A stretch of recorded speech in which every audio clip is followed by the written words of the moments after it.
Hello out there. Welcome back to Table Talk, Discussion, and Discourse. I, as always, am your host, Alejo, aka Grade on 95.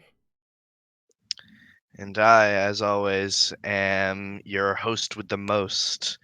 It's Sneaky Adolf. And unfortunately, our third host, our lovable, totally soft and never angry Boo, is Has he's comes down with the corona yeah, he's down. No, and no, is let's not do uh, that. That's little. Yee. No, no. Boo is working today. Unfortunately, he's on suffering the so front that lines. yeah, he is on the front lines so that you all can have your toilet paper. hmm Um, so he's And he's really the real hero here. He's doing the mm, important shit while he's the vanguard. we're sitting on our asses. We are here in the reserves, Yep. but still doing our part to help keep you, yes, you, dear listener, safe. Yes. Please stay inside. Don't die. hmm Listen to Table Talk. Listen to Table Talk. It's a good show. I'm very proud of this show, and I'm We should happy. make shirts of the keep calm and like listen to Listen Table to Table Talk. Talk. Oh, dude, yes, that's a great idea. Hmm. All Stay right. inside and listen to Table Talk. Yes, yes, that's a great idea. Fuck. Let me just go get a notepad really quick. I would buy Merch, one. merch ideas. Tune in next week for merch. No, it'll never happen. No, I'm kidding. It might. I don't know. It depends on how people are. Um, We could have our own like branded dice. that has been a thought for a long while now for me of Oh, like really? using the symbol like the our logo as the 20 hmm would be really cool. Um, We need to find some way to incorporate I don't know some sort of quote from RPG Pundit as the net one. I know, right? Roll for how many stories? 6. 6. Now you can figure out how many stories you got in the past 1,000 years with our new Yeah. set of dice. World Crafters Dice. Roll the d20 to find out how many notable things of interest have happened in the creation of your universe. That'd be great.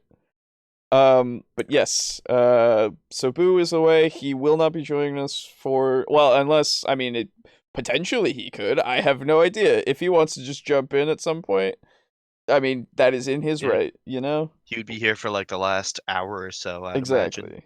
Exactly. Assuming he does not stop to eat. Right, of course. But Who needs to eat? Come on. as we all know, like table talk is more important than sustenance. Exactly. Um, so, yes. Before we begin, or we get too much further into our shenanigans, as usual, wanted to make a quick announcement. We, of course, post these on Fridays, 4 p.m. EST, on our YouTube channel first, followed by on Mondays, we post them on most major podcasting sites. In fact, I think majority of all major podcasting sites, at 12 p.m. EST on Mondays. So, yeah, uh, tune in if you're new. If you're not new, hey, thanks. Really appreciate you. Hope you're having a good day.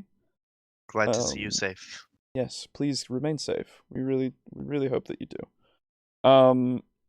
Other than that, I'm planning on putting the session 0 of our actual D&D campaign, Devils and Dice, on tomorrow, which will be Wednesday, um, around 4 p.m. EST. Hopefully, if I can get that all set up tomorrow.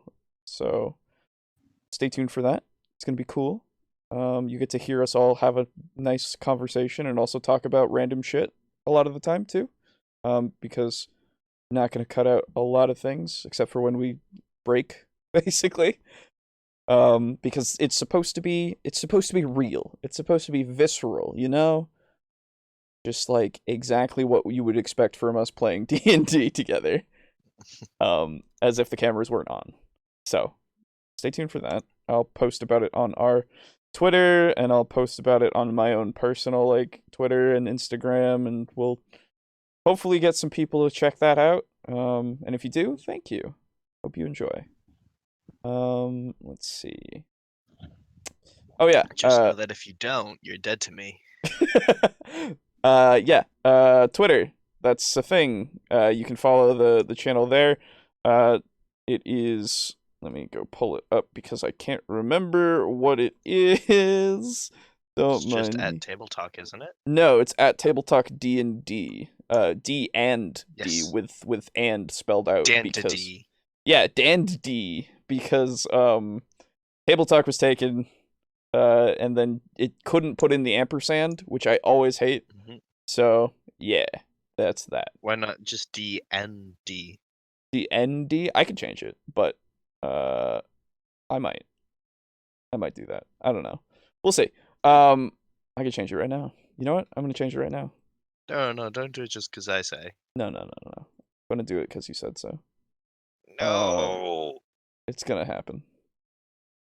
Because one, who's typing out and, really? Come on. Yeah. It just makes logical sense. You're hearing Plus, this live. I think D and D. Yeah. I think is another site, and I do believe it is not wholesome. Is that true? I remember that being a thing for Critical Role. Oh. Oh no, it was for D&D Beyond. That's what it was. Ah.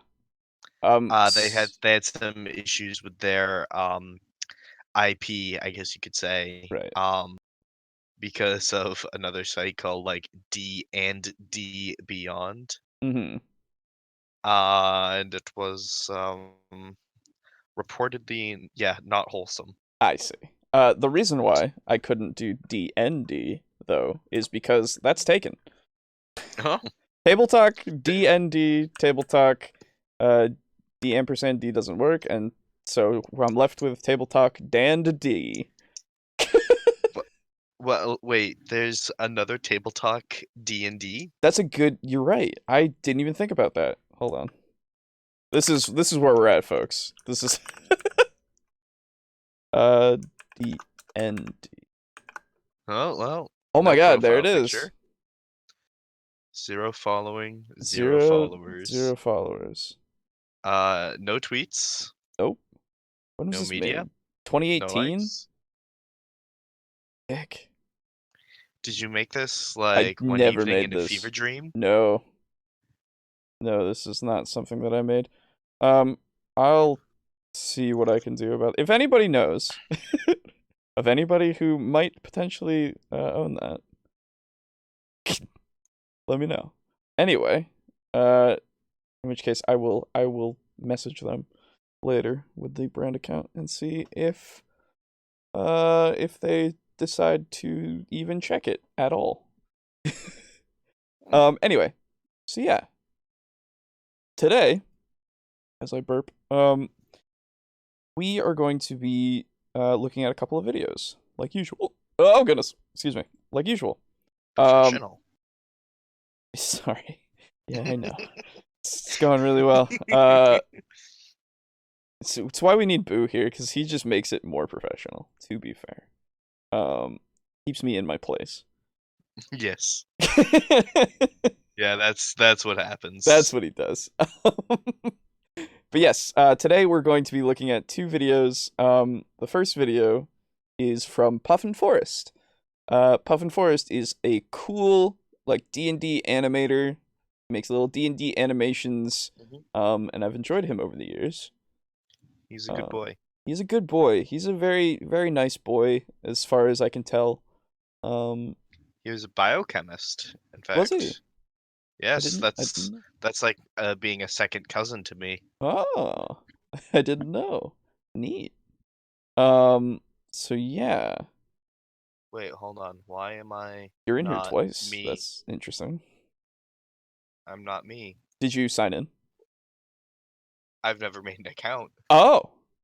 Well, That's weird. I'm doubling up to cover for Boo. I Don't worry about understand. I understand. Okay. But yes, a little bit of context here, which he will also give. Um, Puffin made a D&D video about rules lawyering. And in that video, he basically put his thoughts on it and how he doesn't think rules lawyering is exactly what is usually talked about. It's kind of referred to as rules lawyering, but he refers to his like version of it as a different thing. But he took that video down uh, because he didn't like it, and he will explain that as well. So he made a new one that is a little bit more of a serious kind of discussion, which is very interesting. Um, and I watched it before, and overall, it's all right. Yeah, it's good. I like it. So let's look into this and have a little bit of some little discourse about it. About wait, no discussion because discourse is written, isn't it? I think. I believe so. Yeah. Okay. So we're also gonna discuss. Damn it. All right. So here No we discourse allowed here. no never. Only Discord. It's true. We are on that. Let's go. Hey guys, how's it going? What's up? A little bit of an unusual video for me. This is the rules lawyering video. Not a video on rules lawyering, well, partly it is, but a video on another video I made and took down a while ago. Over the years of my YouTube career, I've put up a bunch of videos and also, as some of you have noticed, taken down a bunch of videos. There was a period about a year and a half ago when I pulled a few down for various reasons. Either I didn't like the video, felt it was too mean, or I didn't like the humor. Sometimes there was copyright stuff because I was new to YouTube and used a Star Trek theme to make a joke or a classical Western song.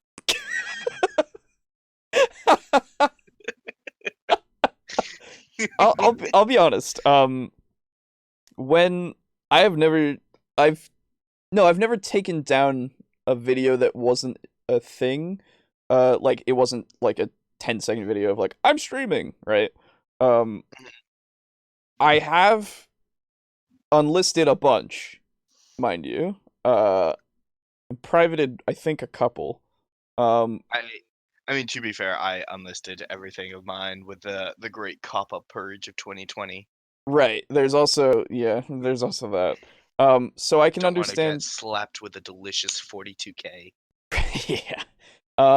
So I understand if you do because you don't think it's good enough, but I feel like taking well, that's the thing. I feel like taking a video down is then not even having the ability to refer to it, right? Like you can absolutely, but having that there is to show that you made the mistake, right? And then you can make a follow-up video like this video and then refer back to it and say that video I've changed my mind about it, right? Yeah, and that way an addendum and yes, a re-release. Exactly. And then you can double dip into that delicious revenue. Which is not my point, but yes, you could, I suppose. The yikes. But yes. I feel like taking down a video is a little weird too. I don't think you should do that. You don't have to be proud of it. You can unlist it, sure. That's fine. I don't know. It's not taking it down, right? Like it's still there and people can still go and find it if they have the link to it. But when you just completely remove a video, I mean, somebody else has probably already taken that video and saved it and has it somewhere else, right? I don't know. Depends. A braver man, one might say. I wouldn't say that, but you could. But yes, I don't know. It's one of those things that kind of is weird to me and that I feel like people shouldn't need to do. You should just own up to it, I guess, in a way. Anyway, that's a tangent. Let's keep going. In my older Deadlands video, so it was redone and put back up. I don't cut nearly any content anymore because I found that there's usually still an audience out there for some niche content. But at the time I was trying to trim the content that had flopped. Anyway, there was a video I'd put up a while ago on rules lawyering, and I hated the video. I didn't like it for a variety of reasons. One is just artistically, it just didn't come out funny. I was trying to experiment with a weird hot take kind of comedy style that just didn't work. And this was a big thing. I kind of disagreed with my older opinions, so I took it down. And that was that for the longest time. But the crazy thing is that a lot of people were privately messaging me about the video, like far and above more than any other video that I've ever taken down. To this day, every other week, I still get a message about it. Most of the videos I take down, hardly anyone even cared about. After it, the Nobilis video was the second most requested video. And actually, a side note, when I was at PAX Unplugged, someone brought a copy of Nobilis to get me to sign. What even is Nobilis? I need to know now. What is this?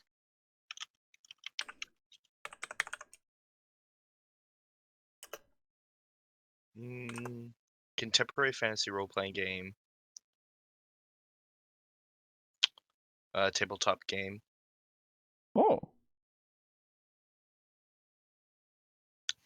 There is very little, or very few, rather, results for this. Yeah. Does not use dice or other random elements to determine the outcome of characters' actions, but instead uses a point-based system for task resolution. Huh. That's interesting. Sounds sort of like that last guy. The rules for D&D I don't use. Oh, Dungeon Craft? It kind of yeah, it sort of reminds me of that. Yeah. Yeah. But at least this is like a system that kind of is different, at least. And probably better designed. No, I'm not gonna say that. That's unwarranted. Okay. Oh, that actually, I do have a thing about that. Well, not about that, but it reminded me of something. But yeah, anyway, let's continue. Sorry about that. Thank you. But unfortunately, I couldn't sign it because I wasn't there. But thanks. I think it showed me that rules lawyering is a topic that people really want me to talk about. And if I'm going to do it, I need to talk about it in a more serious, kind of less silly tone. All right, my opinions when it comes to rules lawyering is that obviously we have to discuss the rules.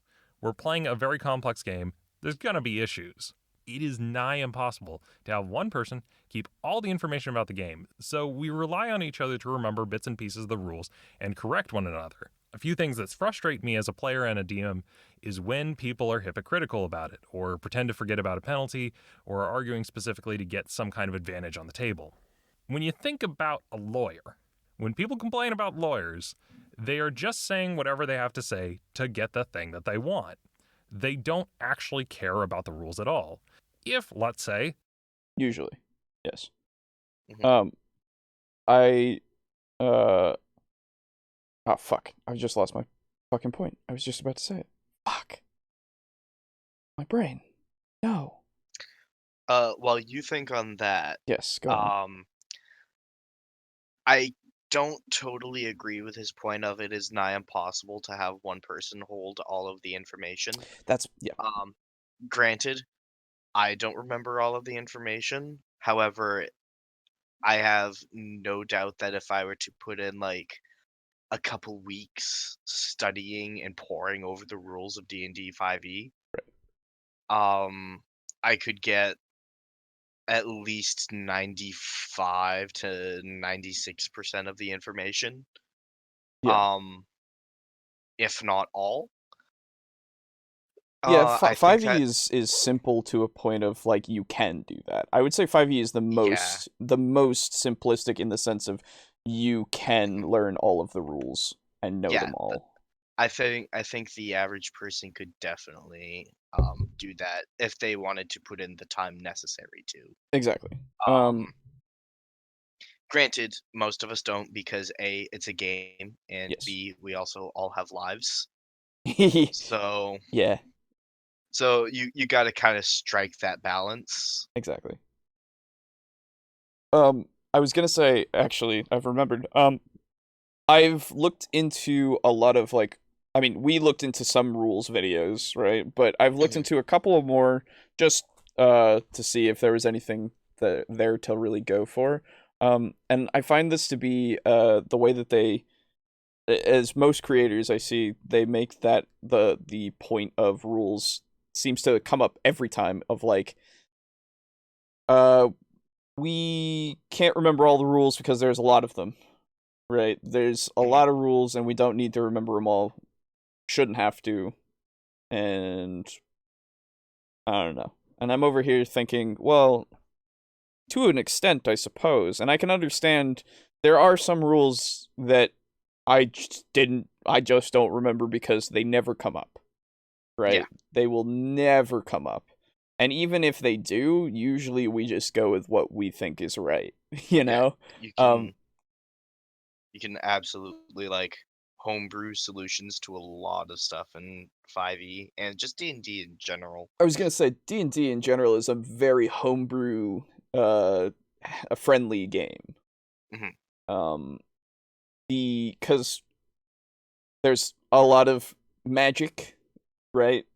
Physics is weird in D&D, so have to find that good balance. Thinking about, well, if I do an attack as I'm speeding forward on my horse, and I use the extra momentum, could I get maybe more damage into it, right? Like, there's things like that of like Yeah. Sure, logistical but things. because you're speeding really fast, it's harder to hit. Exactly. You can find yourself making these rules on the fly because it is so easy to do so, which is one of the things that I very much enjoy about 5th edition. We don't ever really talk about like things that we really actually do like about 5e, because there are a lot of things that I don't like about 5e. But I like 5e primarily for what it did for the D&D community. yes, I do too. 5e has made D&D so accessible to so many new people, so that people are actually like interested in role playing and interested in actually like getting together as a group and telling a story together. That is fucking amazing. That is so cool. And that can't be understated. That's just it's just what it is. Plus, I mean, we do have more than 5th edition to thank for that. There's also the ever illustrious Matt Mercer Right, yes. and Stranger Things. Yes, also Stranger Things. You're right. Stranger Things also did that, which I am okay with because the first season was what really did that, even though the first season has a lot of problems with how they portrayed D&D. But Yeah. but it still got people interested, right? And Yeah. that's good. And So so many sorcerers a few weeks after that episode were so relieved when they found out that they did not have to roll to hit with a fireball. so strange. It's still so weird. Why I have to roll a 13? Yeah. Is he rolling the Demogorgon's dex I save? was gonna say, are you rolling the dex save? That's okay. In which Very case, why would you phrase unconventional. that as I have to roll at least a 13? Like, are you rolling its dex save and doing THAC0? Yeah. What homebrew is this? Very strange. I don't D&D know. rules I don't use. Exactly. But yes. So I see this a lot. And oh, fuck me. I have to go upstairs for a second. Ah, right as I'm okay. Well, apologies, but give me a moment. I'll be right back. I shall keep our esteemed listeners occupied Please until do. our other co-host returns. So yes, Puffin Forest. So far with this video, um, first off, love the art style. Secondly,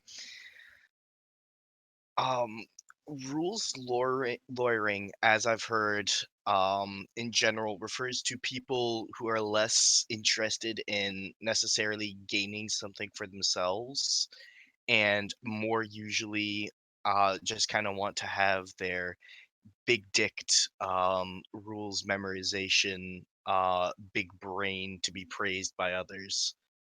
Usually doesn't work out for them because no one usually likes playing with a rules lawyer. Um, Given their tendency not only to try to make themselves better using hyper optimized builds that follow the letter of the law rather than the intent of the law regarding rules as written, but also through trying to rid other characters of their potentially great moments via interjecting and saying, "Oh, but they can't do that because on page 276 of this add-on content, the ranger is not allowed to make this sort of attack in this round." What have you been saying And about me? I didn't say anything about you, but Oh, I did thank our sponsor for this week, Quibi. God, I gave them a full like minute no. ad readout. I'll have to cut that. No. Fucking hell. Why would you make work for me? Because I didn't want my like 3 minutes of ramblings to make it into the final cut. Ah. That's fair enough. Okay. Well, I'm back. I apologize. Don't you worry, I'll fit in another one into the episode. I know you will. You both never fail. It's just the way it has to be. By the way, if anybody wants to sponsor the podcast, Yes. send an email, please. Yeah. If you We don't want reach to, very many people, but hey, man. if you want to join the ranks of Arknights and Quibi, Ugh. Oh my god, fucking Quibi has been everywhere now. yeah, Oh my god, I don't understand. It's another like TikTok Vine thing. it's long Vine. It's long Vine now. Yeah, that's true. Fucking hell. Anyway, so yeah, let's let him talk about the hypocrisy that he usually finds with the people who are rules lawyering, because that is totally fair to talk about. Them do that, those are the ones they're going to be using. If it's the rule of cool, that's what they're using. I've even seen people argue for rules that would completely break the game just to get some bonuses. And that's a big part of the reason why people get frustrated with homebrew rules, which I love, but you gotta be very careful about it, because it can lead to this spotty, sometimes we're doing it this way, sometimes we're doing it another way, where players have to ask permission before everything, or they have to ask, how are we doing it this time? It's confusing, they don't know, so they have to ask. What you have to understand is that anytime you as a player are asking for some exception to the rules, you're giving the DM more work to do, because now he has to think about the long-term ramifications of the new system, which most DMs are happy to do because we like having new things that the players are creating and introducing into the system.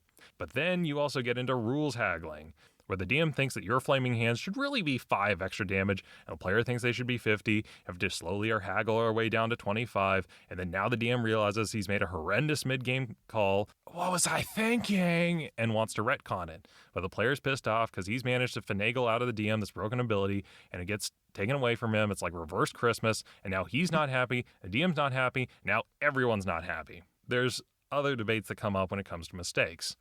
How do you fix? Okay, wait. Before we get to that, yeah, I can. So I hope, right? Because he's in fact given us various examples of his in his videos of people that he's played with, and so I can fully trust that Puff and Forrest has had to deal with these kinds of people. That's unfortunate. I feel sorry for you. So unfortunately I can't just say, which should be what I'm about to say should be something that you should just be able to say is, okay, well, if you then find out that whatever you've ruled for is breaking the game, and you've really thought about it and you figured that out, then you talk to the player and you go, hey man, you know what I did before? I'm not going to change it, what happened because of it, but right now, from this point on, that shit's broken. We got to fix that. Yep. Right? Like, I have issued out nerfs to my players, my barbarians half orc, Mhm. because when we started using when we first started making the campaign, we were using this site that was hosted basically the framework for an Elder Scrolls campaign, Okay. and the half orc basically got once per short rest relentless endurance as a racial ability. Short rest. Oh fuck. Wow. Short Yeah, rest. Jesus. and yeah, and it could also stack with relentless endurance. Oof. And I was just like, yeah, dude, you're not getting that. Yeah. And he's like, can can I get something similar? Like maybe this once per long rest? And I'm like, I'm not giving you two relentless endurance. And he's like, okay. Yeah. Well, I mean, they already get one. Yeah.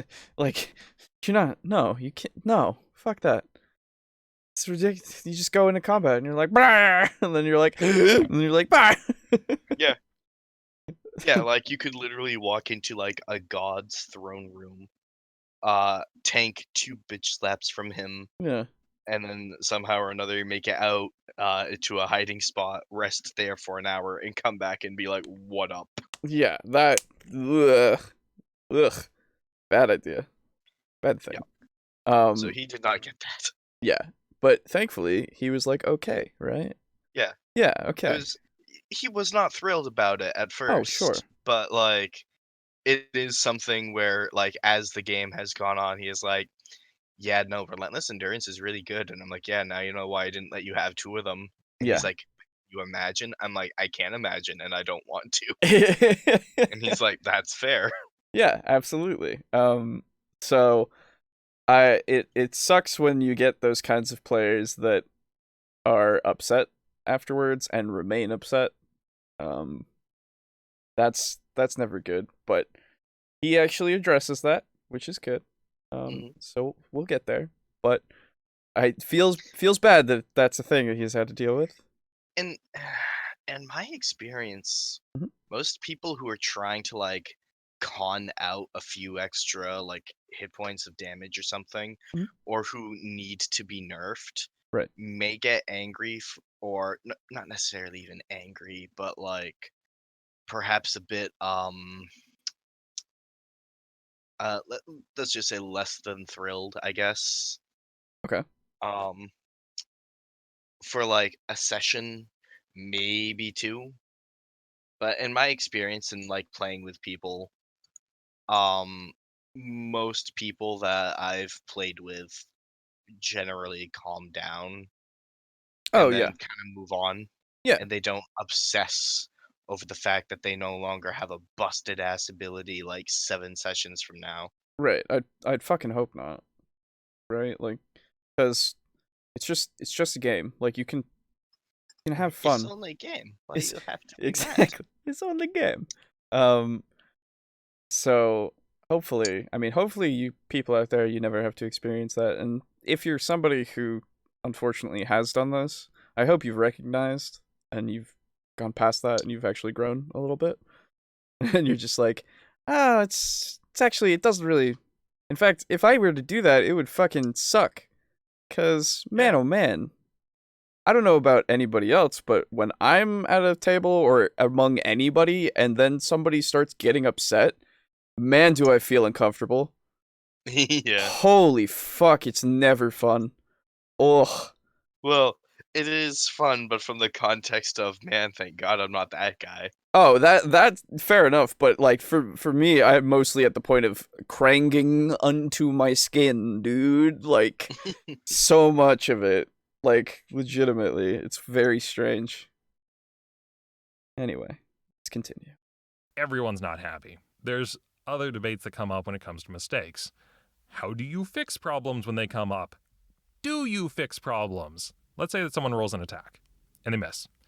Then, just after they attack, they see that they had advantage. Some players will see that it's a miss and then pick up their dice and then roll again, therefore getting 3 rolls. When really, if it was a reverse, if they had hit and it was advantage, they just keep the hit.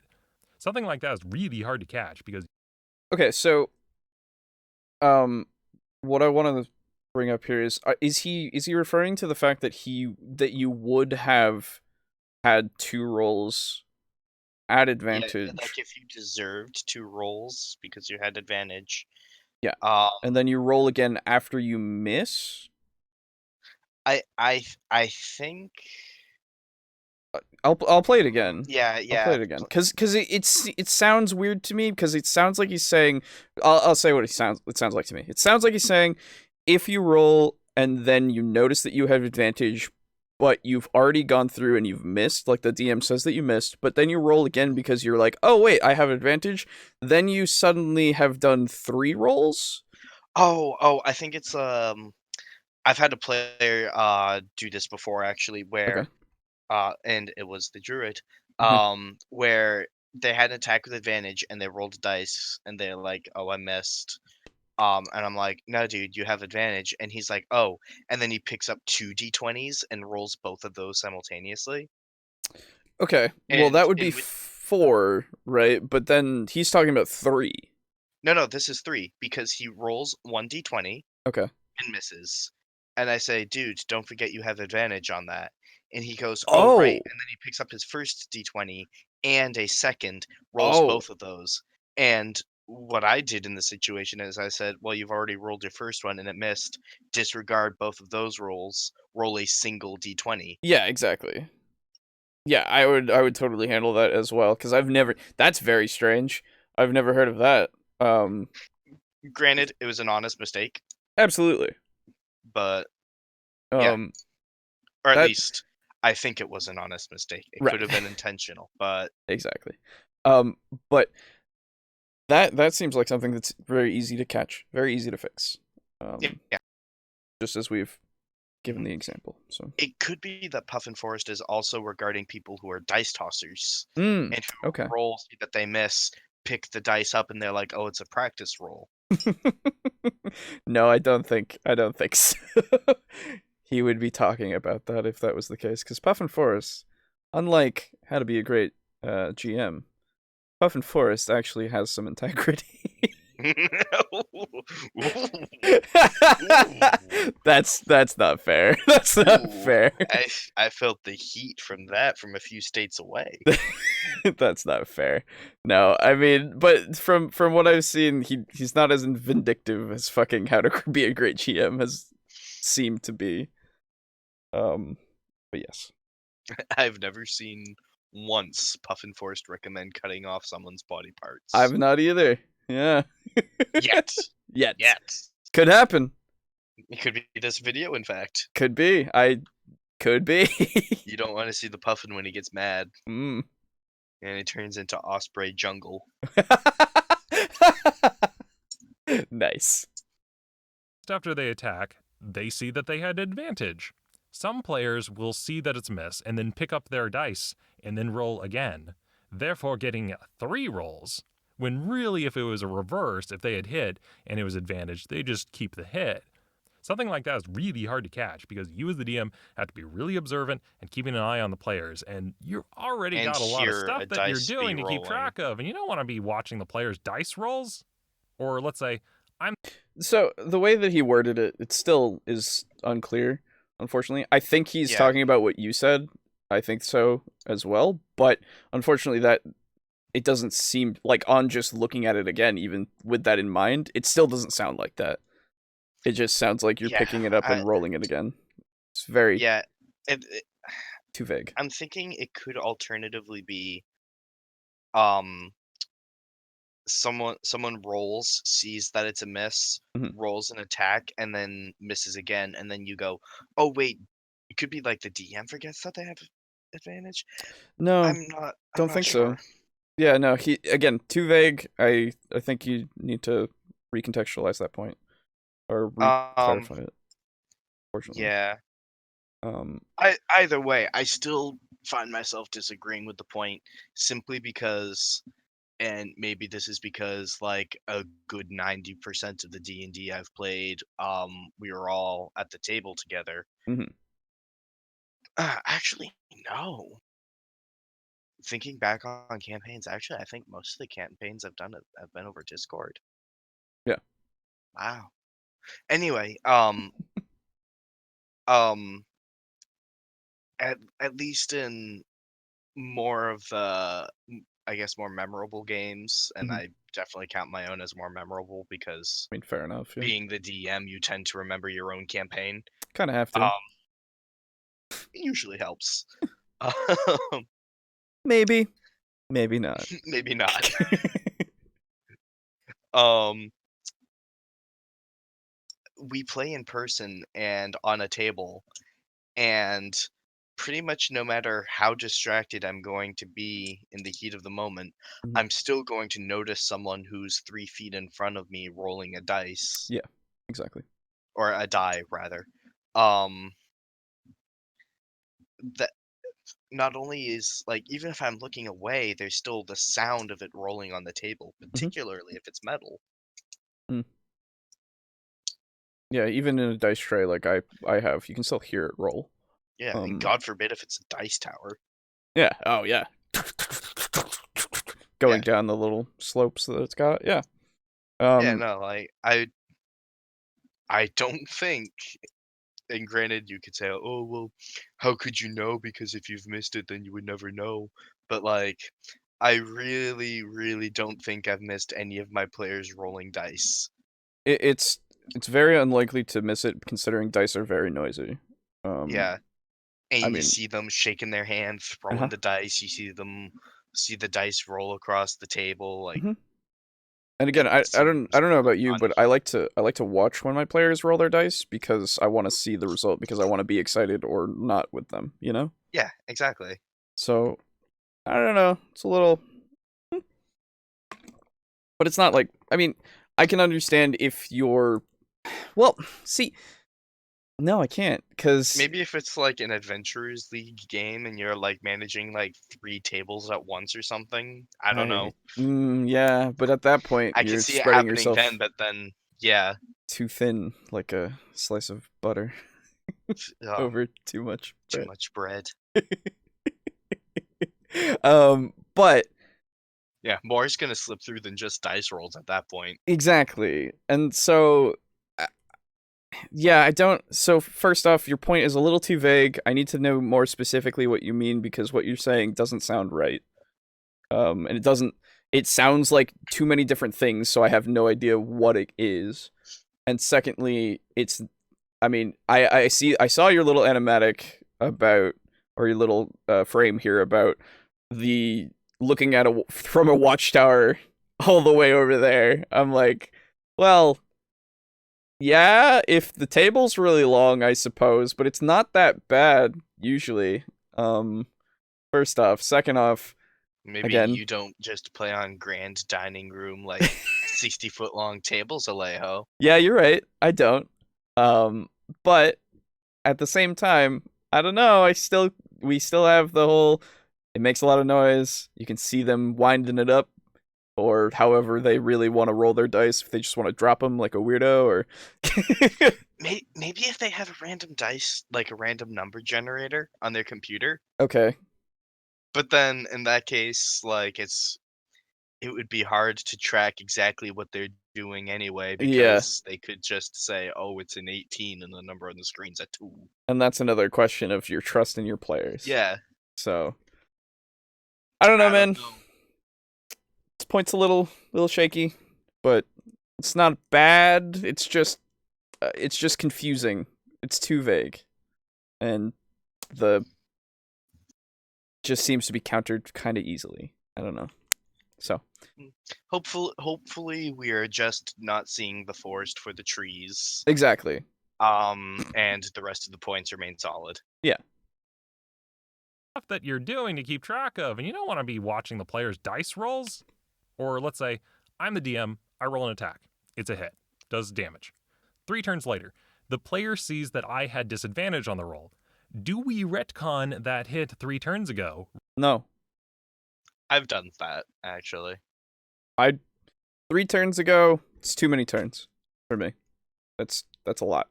Like Yeah, yeah. it depends. Well, okay, it I don't know if depends. it was 3 It. turns ago. I I was know gonna I say. have done it though. Let me clarify. 3 turns of that player. That's too long. Like if it's gone around the table 3 times. Yes. I do agree that does seem a bit excessive. That's too long. But if you mean like him, then your druid, then your barbarian, and then oh wait, what about then? Okay, fair enough. I guess, but at the same time, it then depends on the context of what happened because of that. Now, does that change everything narratively? Do we have to do the whole 3 turns again? What's different here? Because if, let's say, you downed that player because of that, you downed them, and then the cleric had to come up and do healing use and the spell slot. exactly. Yeah. If there's a And then whole lot because of so and shit, so was down, they missed their turn. that's a whole lot of shit, and it's like, do you really do that right then? That's, I don't know about going back on that, because that's a lot of shit that was just done because of that. Or if you're generous, you can do it. I'm not saying you can't. I'm just saying I don't know personally if I would do that, depending on what the context is. I do know I have retcon applied disadvantage on attacks for things that did happen. It was a little bit ago. I don't know if it was 3 whole turns, but it was because the paladin had just gotten a new ability that if she's within 5 feet of an ally, she can impose disadvantage on the attack roll. Yeah. And it was like the paladin had just got it, and because of that, I wasn't used to using it yet, and neither was the paladin. Okay, yeah. And it was something that like we both missed, and then we were like, oh wait, such and such had disadvantage, and I rolled, and I'm like, okay, don't worry about that, like 7 health that you just lost. Yeah, and that's again a thing of context. That's totally fair. Yeah. I am totally, like, I would say that's something that I would do too in that situation. Having to learn a new thing and all that shit. Again, context is very important for these kinds of things. Context and how much you can be bothered to rewrite a whole 3 turns. Right, exactly. So, I mean, if you're the kind of person that is just like, yeah, I'll do it regardless. Like, we can just play those 3 turns back. That just means we get to play some more, right? Like, then cool. Yeah, absolutely. Do that. It's your table. Draw that line where you want. Absolutely. It's just one of those things of this context really does matter. Re-rolling it. Or do we play it as is? Whatever you decide is fine. The issue comes in when there's hypocrisy, where if the situation were reversed, the player wouldn't want to re-roll all the hits. It can be really frustrating when a player rolls, it's wrong, you correct them, and they just shrug and go, oh well, maybe next time. And it's literally their turn. Okay, you can fix it right now. I mean, I don't doubt that this hasn't happened to you, but shit, man. That player needs to leave. Yeah, that guy sucks. That guy's a dick. That guy sounds like the person that doesn't pay attention to the campaign and is on their phone and is only probably there because their significant other is there. Ooh, yeah, could be. I mean, just like, oh, whatever. Back to Tinder. Girlfriend's there. Swipe. Are you on Tinder right now? No, it's Grindr. Oh, well, that's. Oh, okay. Well, I mean, if you really need to now, sure, okay. Yeah. I mean, in fact, I think my phone. Seriously. I think my phone buzzed. Let me just check that really quick. Oh, I matched with someone. Oh, that's weird. But yeah, man, like that sounds like a that guy, right? Everybody knows about that guy. Even if you don't know D&D that well, everybody knows the horror stories of that guy. And if you don't know that guy, well, that guy is, I mean, it's that guy, you know? It's that guy. That guy. When you're talking to your friends, and you're like, you know, like that guy, and everybody's like, oh, right? Everybody knows. So, but yeah, the hypocrisy as well of like, if the player did it and then you, so I don't know, because calling it hypocrisy is valid, but in a lot of situations that I've found where I then realize, oh shit, you should have had disadvantage because I've done this a bunch. Oh shit, you should have had disadvantage because you're a human and you're in the dark and you can't see, so you get disadvantage on your attacks. Oh, I forgot. Oh well. Mm. Right, like it's one of those things that for me as the dungeon master, if it's something that's super inconsequential, like, and I missed it for a while, and I've even done it on the next turn, right, where I've gone, oh fuck, that should have, fuck Oh it, yeah, right? yeah. I've not done that. Whatever. But I have like given them the quick heads up. But hey, by the way, I forgot about this last turn, and I'm giving you last turn. Don't worry about it. But this turn, roll with disadvantage because you're a human in the dark. Oh no, yeah, that's what I get to afterwards. Mhm. What I in the moment, I'm just like, fuck it, you know, like I messed up. Oh well, and Mhm. then later on, I'll then call like disadvantage because you should have had disadvantage Oh, before, you know. okay. I thought you were saying that you went, oh, they should have had disadvantage, but I didn't give it to them. And then you went, whatever, and chose not to give them disadvantage for the fight. Oh no, yeah, no, that'd be a little weird. Um, Yeah, no, if I would say in terms of the video so far, one of the issues with regards to rules lawyering mhm. and rulings like this, is not only hypocrisy, but rather inconsistent adjudication as a whole. Okay, yeah, Um, I think that that whole umbrella can cause issues of the well, how we going this time? What are we doing that time? yeah, yeah. Um, I mean, that's why I would hope that you don't introduce a homebrew rule in the middle of a campaign. I'm fine with introducing homebrew rules in the middle of a campaign, Okay. so long as you're know that you will be able to consistently use it. Yeah, I And suppose I've also done that. In fact, in my thing that I've been doing, we actually introduced the crit fumbles like in the middle of it. So mhm, I guess it's not that I'm against doing that. It's just that I would hope that you would have the ability to talk to the players and then everybody agrees on it and then you don't have to worry about them going, "Well, why are we doing this?" And then you go, "Well, because we did the rule. We're yeah, doing the rule." And they go, but I don't like that." And we're like, "You liked it last time. I don't know yeah. what." Well, that's why you have like point 0.5 sessions where it's before the session starts. You say, "Hey guys, I'm thinking of introducing this," and then everyone can take a vote. Yeah, no, absolutely. Or, That's fine. "Hey, Yeah. as DM, I'm handing out a buff to this and a nerf to this. Mhm. Please mark your character sheets accordingly." Yeah. And then they ask why, and then you explain it, and then you have a nice little thing there, and Mhm, then they can counter argue if they really want to, and then you can have a mhm, nice little argument that's not hostile, and then mhm. it's That comes from a place of trying to make sure everyone has fun while also maintaining a balanced game. exactly. So yeah.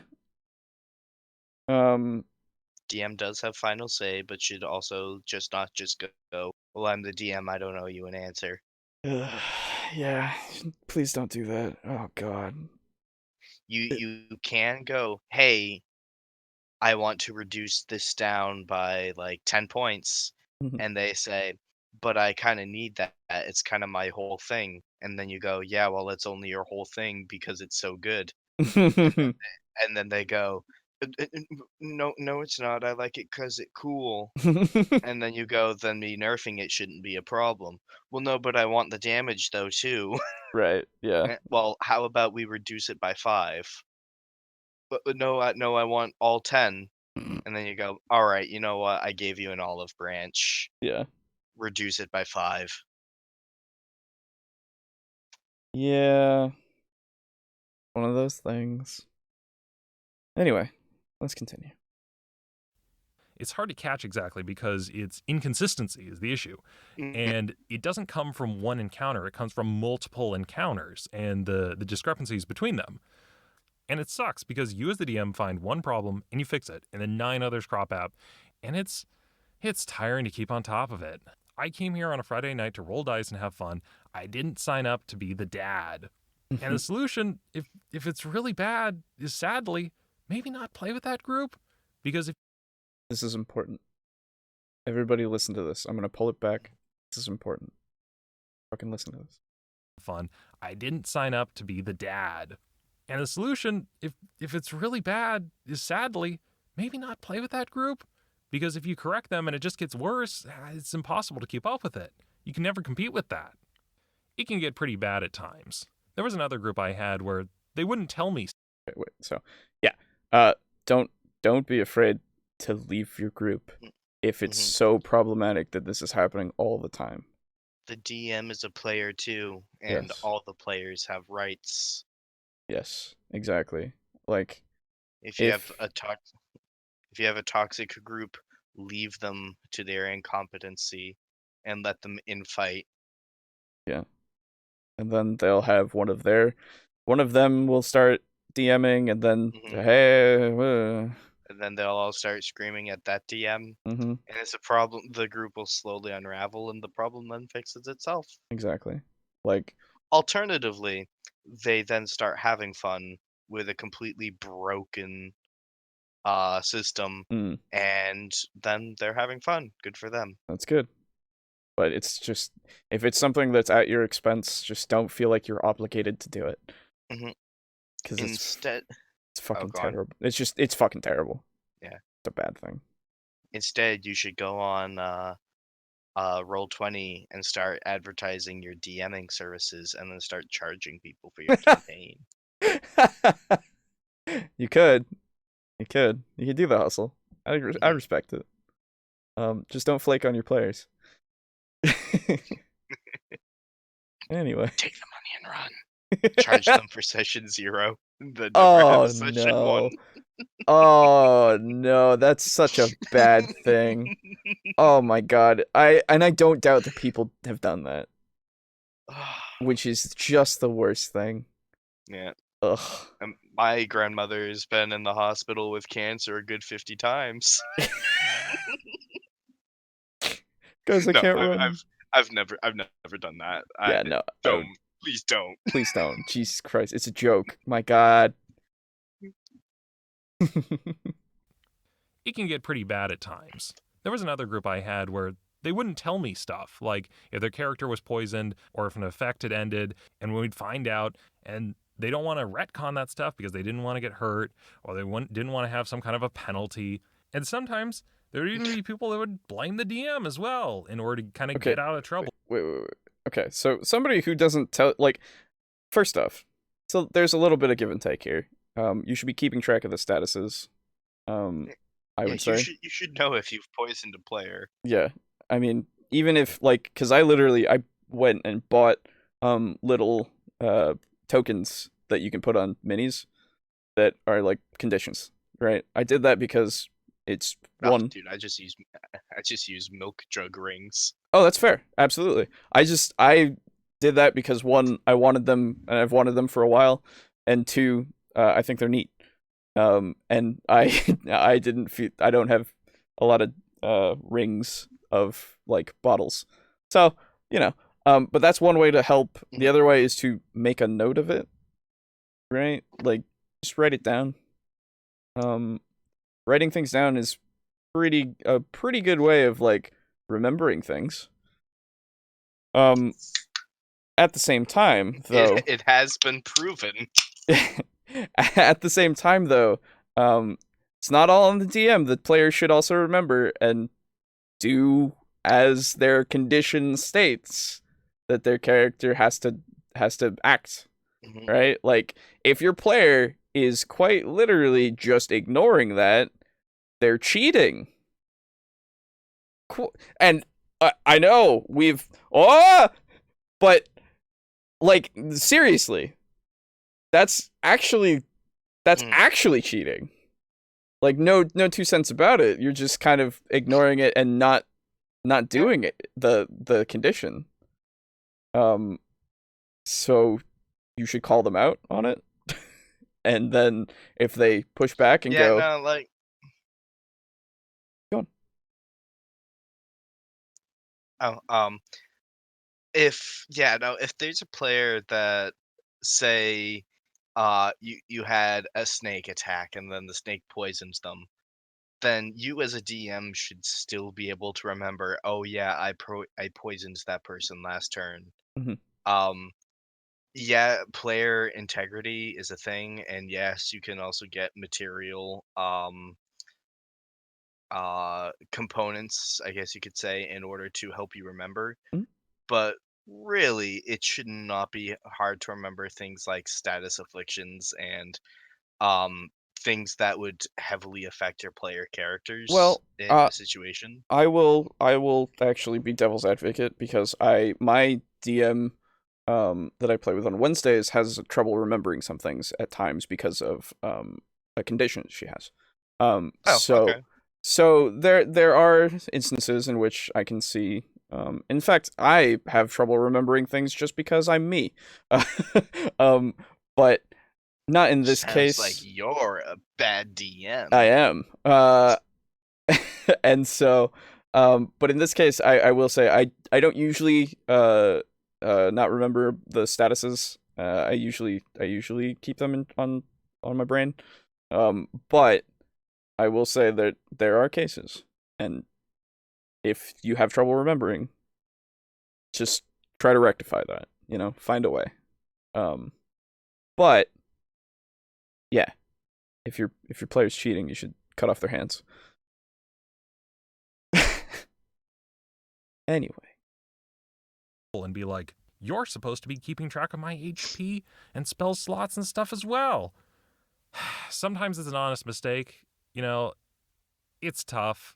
I get it. You got a lot of stuff going on. Plus, there's inconsistency between the player and DM. That can be a nightmare, like with the rule of cool. The player wants to jump up 500 feet in the air and punch the dragon in the balls 3 times before ripping his head off. Okay, fine. But if the DM wants to have an enemy jump over to him, oh no. Suddenly Hmm. we're rules as written, and we gotta stop the game to look up long jump and high jump limits for this bugbear. Yeah, Yeah. that's fair. I've run into that issue myself. Yeah, I can be um sometimes I will, and I'm trying more to preface with you're the DM, so what you say goes, but these are the actual rules, and if you really like, I try to preface it with I'm not trying to correct you, but there are rules for this, right? And I am trying to Hmm. correct you, but not in a way that's like mean about it. If you want it to happen, fucking go for it, right? But there are the rules here. Hmm. Yeah, players will uh, generally approach most combat encounters and social encounters using the mutually agreed upon rule set as a Mhm. way of interacting with the world and the world interacting with them. Yes. And as such, when something breaks that mindset, it sort of leaves the players with an inability to know what to do in that situation Mhm. because, oh, that bugbear just leaped across a 60-foot chasm to me, and it was sick as fuck. But also, holy shit, there's now 7 other bugbears on the other side of the chasm. Am I now in danger? What do I do? Right. Um, and as such, like throwing a situation like that at your players is not ideal. No, of Um, course. as such, the uh, the compromise that I found, and maybe you found something different, Alejo, but what I found personally, excuse me, is that rule of cool I generally don't use, Mm. with the exception of if someone is performing a killing blow on something, Oh yeah. and the dice have already decided that they killed it. Mhm. Mhm. And I'll say, I'll allow you to do something that perhaps bends the rules of physics a little bit. Nice, nice, Um, nice. Circling around to how do you want to do this? Really like that. yeah, yeah. Um, and I'll say like, if you want to do something that bends the rules of physics a little bit, fine, go for it. Um, Tell me something that you think sounds cool. And I will also then, if necessary, edit the kill shot, so to speak. Yeah, I'll do that for kills too, in the sense of I'll just go, how do you kill him, right? Like, Mhm. because usually, people just want to describe how they kill them in a neat way, which Mhm. usually doesn't affect much of anything. Yeah. Like unless they start putting in addendums of like, and as I shoot, I set my arrow alight, and because it shoots into this creature, the blood sets on fire as it goes. This, Yeah, right? yeah, yeah, If they yeah. were to start doing that, I'd be like, well, no. That's a Mhm. little. You're affecting more than just the killing of this enemy now. You're Exactly. actually doing a thing. Mhm. You want to do that? For, Well, you're gonna have to make some rolls and shit. for me, it's been things like I cut off the creature's head, and then I take that head and I throw it at another enemy, and they want that to be an attack, and I'm like, we will say that you like hold up the head by like its hair or like the scalp or something, Hmm. cut it off with a roar, and then drop it to the ground. Oh yeah. I mean, I would also, even in that instance, I would say, yeah. I mean, you threw it at him. Neat, Yeah. right? Like, Good cool. for you. It's a thing. And then they'd be like, well, can I roll intimidation? I'd be like, yeah, okay. It depends, Mhm. right? It Yeah. depends on the context. Yeah, Um, like I mean, rules as written in the campaign that we played for Call of Cthulhu, I wouldn't have gotten an intimidate check after blowing that cultist's head off with both oh yeah, barrels of my shotgun. exactly. But like taking into account what happened, it The would be whole weird if I situation. couldn't roll an intimidate. Yeah, exactly. There again, uh, as I will continue to say, apparently, context is important. That's Yes. what matters. You as the DM have final say, but then also take into account if players are making a good enough argument, Mhm. right? Think about bending it a little bit. Like Yeah. my players will constantly make good arguments of like, well, really, if you think about it, and I'll be like, okay, all right, well, Hmm. then Proceed. then we'll see. Yeah, okay, try it, see. Yeah. Um, Yeah. so again, this is again a context thing, and if your players are going, well, hey, the bugbear shouldn't jump that far, and you're like, well, he does, and then they go, Mhm. but why? Be like, well, why don't you try it? And then they go, okay, and then they jump that far, and you're like, see, Yeah. it's like, He's a bugbear. You ever seen a grasshopper, son? um. Those boys got ups. But yeah, I mean, it's one of the again. Yeah. This I understand his point is the inconsistency of, well, if I go hit the dragon in the balls a bunch and then this bugbear tries to jump, I'm gonna say no. It's like, yeah, that's kind of shitty. I understand you shouldn't be inconsistent with like allowing things to happen as a player because one, your agency, or sorry, your control over things that happen is very limited to what your Mhm. character does, Yeah. right? You shouldn't be arguing that the bugbear can't jump across the chasm unless unless, right, you then are pointing out and asking it as a question even of like, how the hell did the bugbear jump across a 60-foot chasm Mm. by standing on the edge and not moving at all, right? That's Like, what autopsies are for, son. well, there's that, but there's also like, you might even get the DM to go, oh yeah, huh. Mhm. Well, yeah, you're right. Okay, they can't really jump that far. It just depends. You have to know your DM as well, right? Yeah. You have to know what's going on because I know I've done that before. Of like, I've said something and then somebody else is like, "But wait, how the fuck did that happen? They were like there," and I'll be like, "Oh fuck, you're right. Mhm. Oh well, okay." I have drawn out a hastily sketched battle map Yeah, while throwing some of my players against some dreg. yeah. Um, and the dreg have a lightning attack that affects like an area in front of them with like a 10-foot wide spread, and it goes out so and so many feet. And I had my spell sword go, that can't hit me. And I was like, it literally shifted so that it could hit all three of you. And he's like, yeah, I'm out of range. I moved specifically so I'd be out of range. And I looked at the hastily drawn battle map, and I was like, no, it looks like it should hit you. And he's like, okay, yeah, whatever. And then I'm like sort of weighing my options of, do I just move forward with this, or do I like draw out a very precise battle map and make positively sure, Right. knowing that if I do so, it will slow down combat. And Yeah. I'm like, fine, let's sketch this out. And we very slowly went over what happened each round on a very precise battle map, and it took probably a good 5 minutes or so.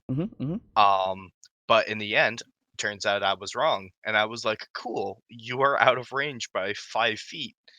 The other two get hit though. Yeah. Good for you. Now you guys. So again, it's the context matters. You got to know your DM. Yeah. Just pick DM's your not battles. perfect. Yeah. Exactly. So, let's continue. And what about the ceiling? You can't long jump of the ceiling short. I Shouldn't never he think take about the bludgeoning ceiling. damage from his head? And with the rule of cool, it sometimes can extend to one player and no one else, and that's what I have a problem about. He's perfectly Shonen fine getting protag his syndrome. plus 30 flaming longsword of doom, because that's cool, but if another player gets his plus 35 greatsword of ice, suddenly that's not in the rules. He can be frustrated. Yeah, at that point you just say, deal with it, dude. Yeah. Like, legitimately, like, how, this is not, it's not your story, it's your party's story. You got a 30, they get a 35 this time. Sometime later, you'll get a plus 40. Right. It's scaling. I was gonna Deal say. with it. Yeah. You don't have to be on the top of the curve at all times. And if you have a player like that, man, oh man, I'm sorry. My spell sword player used to be like that. Yeah, I know, yeah. We That's what I fixed figured. that. Just beat them down and break their will. But no, really, like, that's just tell them straight up, like, what the fuck, dude? Nah, dude. They can have cool things. Yeah, everyone can have a cool with thing. a Stalrim sword, all right? He can have a fucking custom hammer. Yeah. Trading with rolling for stats. One time I was going to run D&D for a veteran group. Oh, this is a thing. We were discussing what kind of base stat system we were going to do, and all the players seemed to be leaning towards rolling for stats instead of point buy, and they were saying things like, well, with rolling for stats, with 46 reroll ones, I could make a pretty strong character. And I raised an eyebrow and said, no. When I said roll for stats, I was considering 3d6, not 46 reroll ones. And the players all immediately wanted point buy because they realized it was statistically better. And that rubbed me the wrong way because, like, I'm thinking to myself, like, if you're going to be picking one system over another, it should be because you like that system better. I was talking. So 3d6 reroll ones, never, ever anything else. I actually do 46 drop the lowest. That's the one that I do standard. Just because it's just easier. I don't know. I've done 46 reroll ones as well. Oof. I have. It's just again, it depends, right? Yeah, it depends on what you want the power level of your campaign to be. Well, it just depends on how I feel that day, to be fair, for me, right? Like, I don't know. The other thing is, I feel like, first off, in that instance, you should have been more clear in the beginning. Yeah. But set expectations during a session 0? That's what I'm saying, right? Like, always set those expectations of, like, this is what I mean, because defining your terms is very important. Granted, I do think, according to the video, it sounds like this happened during a session 0. It does, yes, it does sound like that. And in which case, yes, absolutely. But at the same time, again, if you had said we're going to be using, I'm thinking we should use 3D, or sorry, I'm thinking we should roll out our stats, and I'm thinking specifically that we should use 3d6. Just roll 3d6, and that's what you get for your stat, right? Like that solves a lot of issues from the beginning. Yeah. Granted, coulda, woulda, shoulda. I agree. I could Yes. totally see myself being in a situation like this. 100%. Absolutely. Same here. Because whenever I say roll for your stats, for me the paradigm of rolling stats is 3d6 reroll 1. That's fair. But I realize that for others that's different. For booze we did 4d6 reroll lowest. Yeah. And I remember as I was rolling my stats thinking like, boy oh boy, this character's gonna probably have some real good stats. But I'm also in the minority of everyone else is fine with 46 reroll ones, and I'm like, all right. And now I've got a dex of 18, but I'm like, all right. Yeah, I mean, again, even if it's coulda, shoulda, woulda, it's still something important to just think about, right, and keep it in your head for the future. It's still a learning experience, and pointing it out doesn't make it any less valid. And ultimately, the DM does have final say. Absolutely, yes. And yeah, so it's very. I agree also that them then wanting to do point buy just because it's statistically better is a little. I mean, you then know exactly who your players are. Yep. Right. It more reveals that. And me being the person I am, in a situation like that, I would then go, oh boy, isn't that weird that you guys are all on the point buy system? How interesting. And then when one of them is invariably be like, well, yeah, dude, it because it's better. I'd be like, okay, well, see, we do a special kind of point buy system here. Yeah, I mean, like, I guess at that point I would tailor it, right, so that they're fighting fucking harder things. Because if they want a fucking power game, well, then we're fucking power gaming, dude. we can war game this. Yeah, we'll just play a fucking war game, I guess, right? Like, okay. It's like when my players found out that necklaces of Constitution were a thing, and it makes your Constitution a base 19, which retroactively also affects your health. Yes. And like 3 of my 5 characters now have them. Yeah, and fair. I'm like, they're like, dude, it's so good, like the return on investment is so huge, why would I not get it? And I'm like, that totally makes sense. And it would make sense for your character to want that given that they're an adventurer. However, they're like oh, there was also a thing with AC. They're like, so many of your monsters have like a +4 to hit, so I need to get better AC so that I'm not getting hit all the time. Yeah, and fair. then they got really, really good AC, and you know what? The monsters started having a +6 to hit. Yeah, I was gonna say. I mean, just means that you can fight more challenging things now. Yeah, exactly. I'm just gonna, once I get an idea of your combat capabilities, I'm just gonna start throwing harder things at you. Exactly, which is like why I did the whole having a underpowered hungry, well, not underpowered, but having a lower health hungry to fight amongst the lizard men with my group, because I was like, one, there's 11 of you. If 2 or 3 of you die, then that's fine. I mean, I don't know, man. There's a lot of people. I don't expect you to. I really didn't expect anyone to die. But if they had, I mean, there was a shit ton of them. Yeah. But then, you know, a lot of bad dice rolls later, and fucking, I even had a comment of, man, such a bullshit fight. and I was like, I immediately and you're looking at the stats and you're like, it's really not. No, I immediately shut that down. I was like, no, it's not a bullshit fight. It's you have 11 people and you've gotten shit rolls a lot. Your main damage dealer, who does force damage every time, that can negate all of the resistances of these fucking things that you've been fighting. Yeah, he's been rolling like shit the whole night. That's what's been fucking you over. You have the capabilities to beat this. I made sure that you had the capabilities to beat this. Yeah. It's not I can bullshit. balance an encounter, but like I can't predict you rolling 3s all evening. Exactly. So it's not bullshit. It's just unlucky. I've had similar experiences, but nothing to that scale, obviously. Where it was an Ettercap. Okay. And what Ettercaps do is they can have, it was the variant where they had the garrote, and it crawled down, garroted the person in the back and started dragging them off.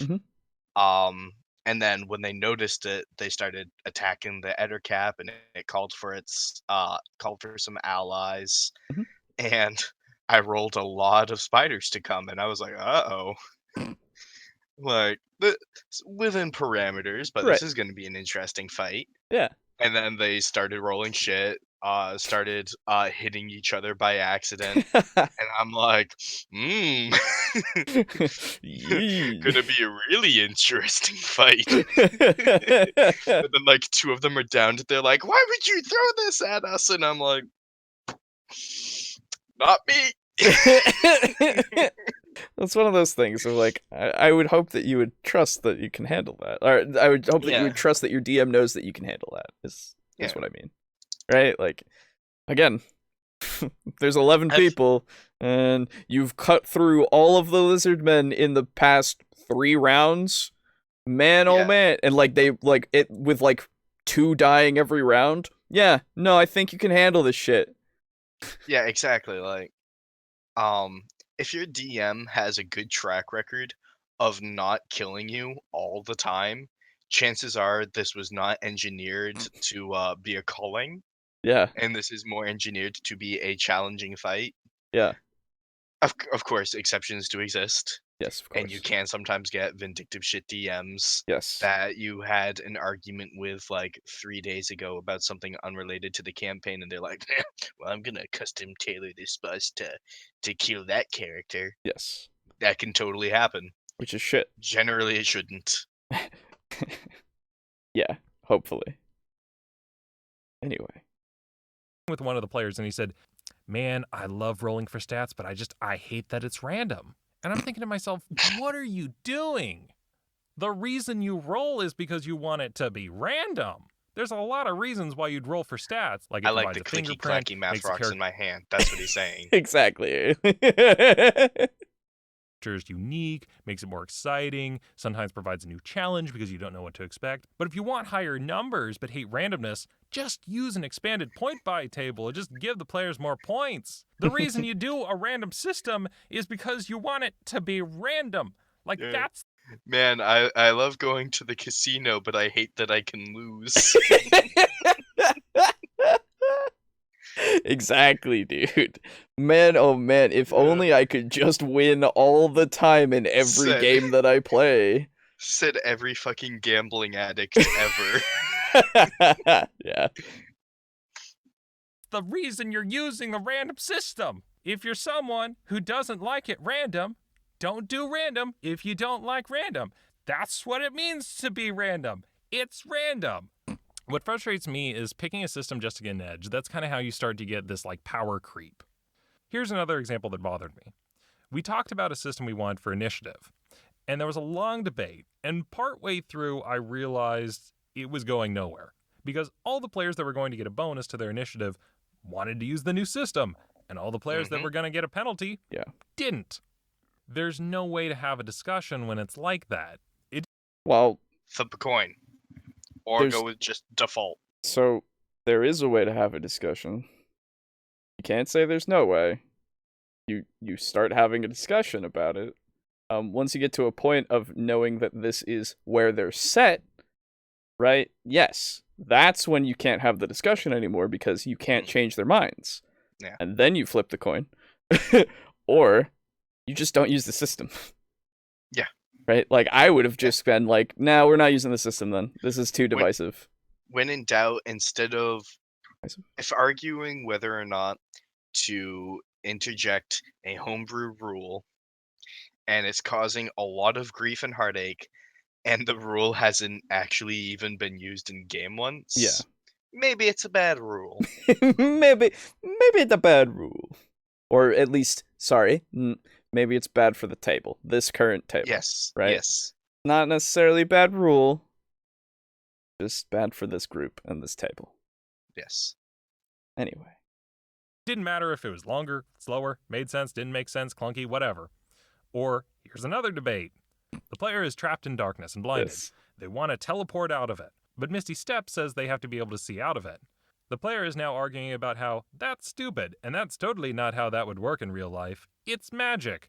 No, Just because that you they're can panicking, they're in a tight spot, and they don't want their character to get hurt. I don't think... Yeah, exactly. It comes from a place of desperation. Mm-hmm.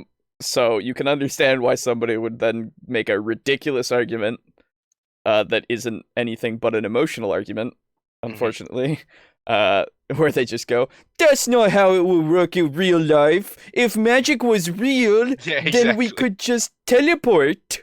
Yeah. It's like, no, you fucking it's one idiot. Of my favorites is when someone says this is how it would work in real life, and I'm like, oh, I take it you're a master of transmutation then. I was gonna say, I forgot that you had studied at the the local Wizards College for a few years. Yeah. You're a master at magic, are you? Could you show me a trick now, please? Yes, you would know how magic were real. How convenient, or how magic would work if it were real. How convenient that it's not. I agree that certain physics apply, but unfortunately for quite literally all magic, physics don't apply really. Yeah.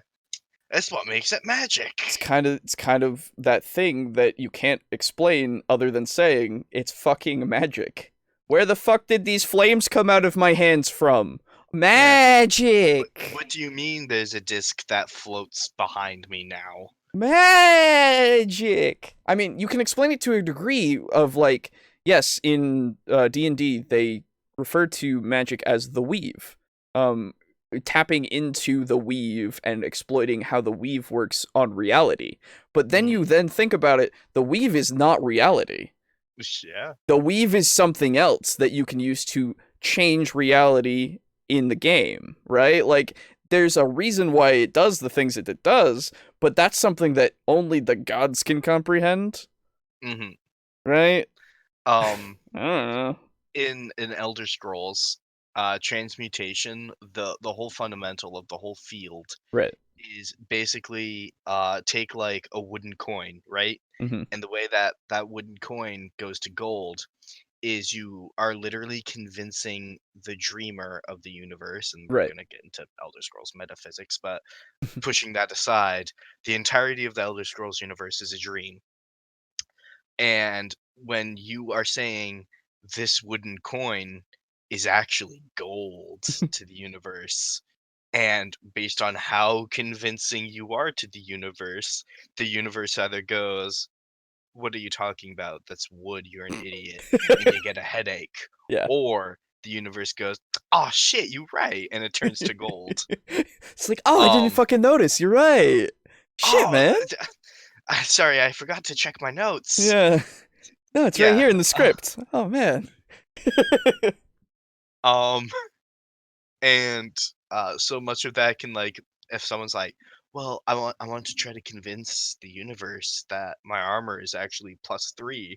It's like, you can go ahead and try. And, like, they're like, nat 20. And you're like, universe is making a pretty compelling argument that your armor is the same as it always was.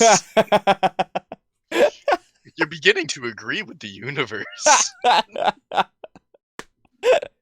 Exactly. So, yeah. It's just one of those. That argument is so weird every time. It just holds no water. Of like real life, I'm looking at them and I go, "Have you gone outside? How magic works. Have you been? Are you an alien?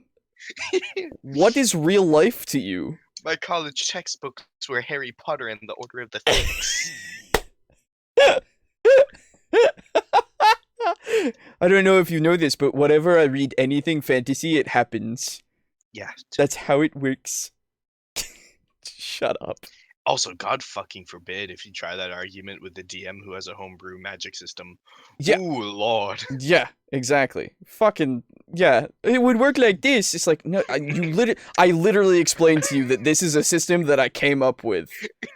I know how it works. I am specifically telling you now this is how it works. I am quite literally the creator of it.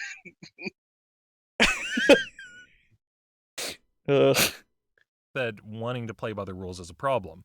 It's that spotty rules are for everyone else other than me that's an issue. Or Yes. rules are for me to inflict on other people that's a problem. Anyway, those are my thoughts on it. One of the reasons I had taken down the video all that time ago was I felt that I was being kind of combative with the audience and saying things like, this is what the internet thinks and this is why it's wrong.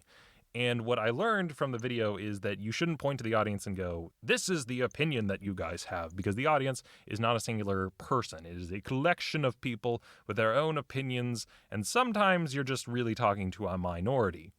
I agree. Like with a lot of the videos that we cover. Although they seem to generalize everyone, which is a problem, which is why we cover them. And then we go, what are you saying here? Your argument is very strange and specific. Looking at you, why your D&D villains suck. Looking at you, are you a dice tosser? Exactly. Like, what else would we got here? And 5 horrible house rules. And then the problem also becomes that these are now the standards that everyone are using because they're said in such a way that's authoritative. Authoritative? Authoritative. That's it. Yeah. Why you play Warlock wrong. Yeah, I can't wait to watch that one. Oh man. That one's gonna be great. I'm gonna be like, what do you mean I'm playing my favorite class wrong? Yeah. Okay. Oh, Warlock's your favorite class? Yeah, Warlocks are my favorite class, dude. Yeah, mine too. Yeah. They're cool boys. Yeah. They got the magic sugar daddy. Yeah, they do. It's great because it gives so much for you to like work with, right? Because like the DM, it can be like, "Hey, man, your sugar daddy's calling," and you're like, "Ooh," or you're like, "Oh," right? Like, there's a lot that you can do with that to like get things to happen, and then you have the morality of like, does your character agree with them or not? And then how do you use your power? Is he slipping like a fireball spell into my lapel and saying blow something up real nice? Yeah, exactly. Exactly, dude. If that's the case, I'm like, well, I mean, if you say so, I suppose. I mean, I really like fireballs. I'd like more fireballs, please. By the way, your pinky's starting to rot, but don't you worry about it. You blow something up real nice now, baby. Well, I mean, it's just my pinky. I mean, I can just cast fireballs, so, I mean... Yeah. It's a lot of shit. Your hands are falling off, but don't you worry. You don't have to worry about somatic components anymore. You're like, yes. Why would I ever need hands? I don't. What do you mean I need to eat? I don't have to use somatic components. Yeah, come on. I could just use my face. I could just use my head and just bend down and start eating stuff, and it's whatever. Just pay people to somatic components. What do I need hands for when I have mage hand? Yeah, exactly. Fuck it. What do I need arms for when I have twin spell mage hand? The best part is they're my favorite class, but I've only ever played one. I've played quite a few. I want to play more, but I want it to be special. I don't know. It's one of those things of like really like them, but at the same time, I want it to be like the warlock for me, like Yulon's my cleric, right? Yulon is my cleric. Herbert West was my warlock. Yeah. So I cemented that for myself, even though it was only a one shot. Right. When we walked into a town that happened to focus on how would I put this? sort of what's it called when you're trying to really hard to avoid wastefulness? Oh, fuck. I know what you're talking about. Fuck. Utilitarian. Yeah. Utilitarian cannibalism. Okay.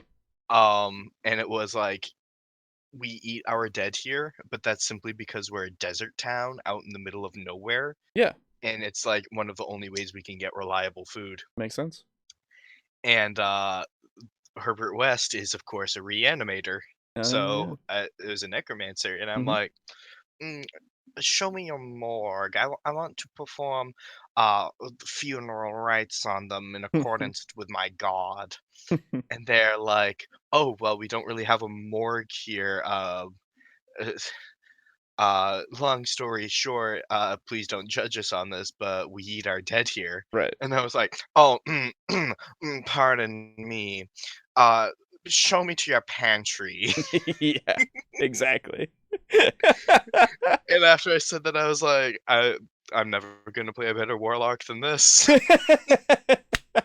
Exactly, dude. Yes. No one complained about that to me. Everyone was very supportive, but I saw that in me in the video. Also, I don't like classifying people as those min-maxers or those power gamers. I don't like using that like group terminology anymore. Well, because like they exist though. In fairness, though, an us versus them mentality, Yeah, is not a fantastic way No. of resolving the conflict. It's of really us not. versus those filthy min-maxers. I agree, but So, I agree, but you don't have to put it that way. Right? Like you can bring up what like the general you can bring up what the general min-maxer does because there is a lot of commonality between people that min-max. Mhm. Right? Like they literally min-max. They take the best things every time. Because it's optimal. It's not because of their character, because it's optimal. Unless the character's a Mary Sue. Unless their character is a Mary Sue. But you can still it's one of those things of that weird middle ground of generalizing but also being specific, I guess, is what I'm saying. So you can do it but respectfully. Yeah. If I can describe your character with a bingo card of attacks multiple times per round, does not talk to anyone unless it is for profit, is very good at every role that they make, and has become the de facto leader of the party by forcing everyone else out of the spotlight. Yeah. Yeah, exactly. Also, a big part of the issue was that I use rules lawyering in an unusual way than I've seen it. Most of the time when I see it used, people use the term to describe someone who adheres strictly to the rules and doesn't sway at all from them. And I actually don't consider that to be a problem. Maybe if they're telling other people what to do, it is. Whereas I consider rules lawyering, at least the bad form of it, to be someone who may or may not adhere to the rules, but who constantly argues because they don't want to get hurt, never want to miss, etc. This particular person doesn't care what the rules say, unless it helps their case, in which they care a lot, or they want everyone else to obey the rules, except for them. Anyway, Yes. that's the rules So, lawyering.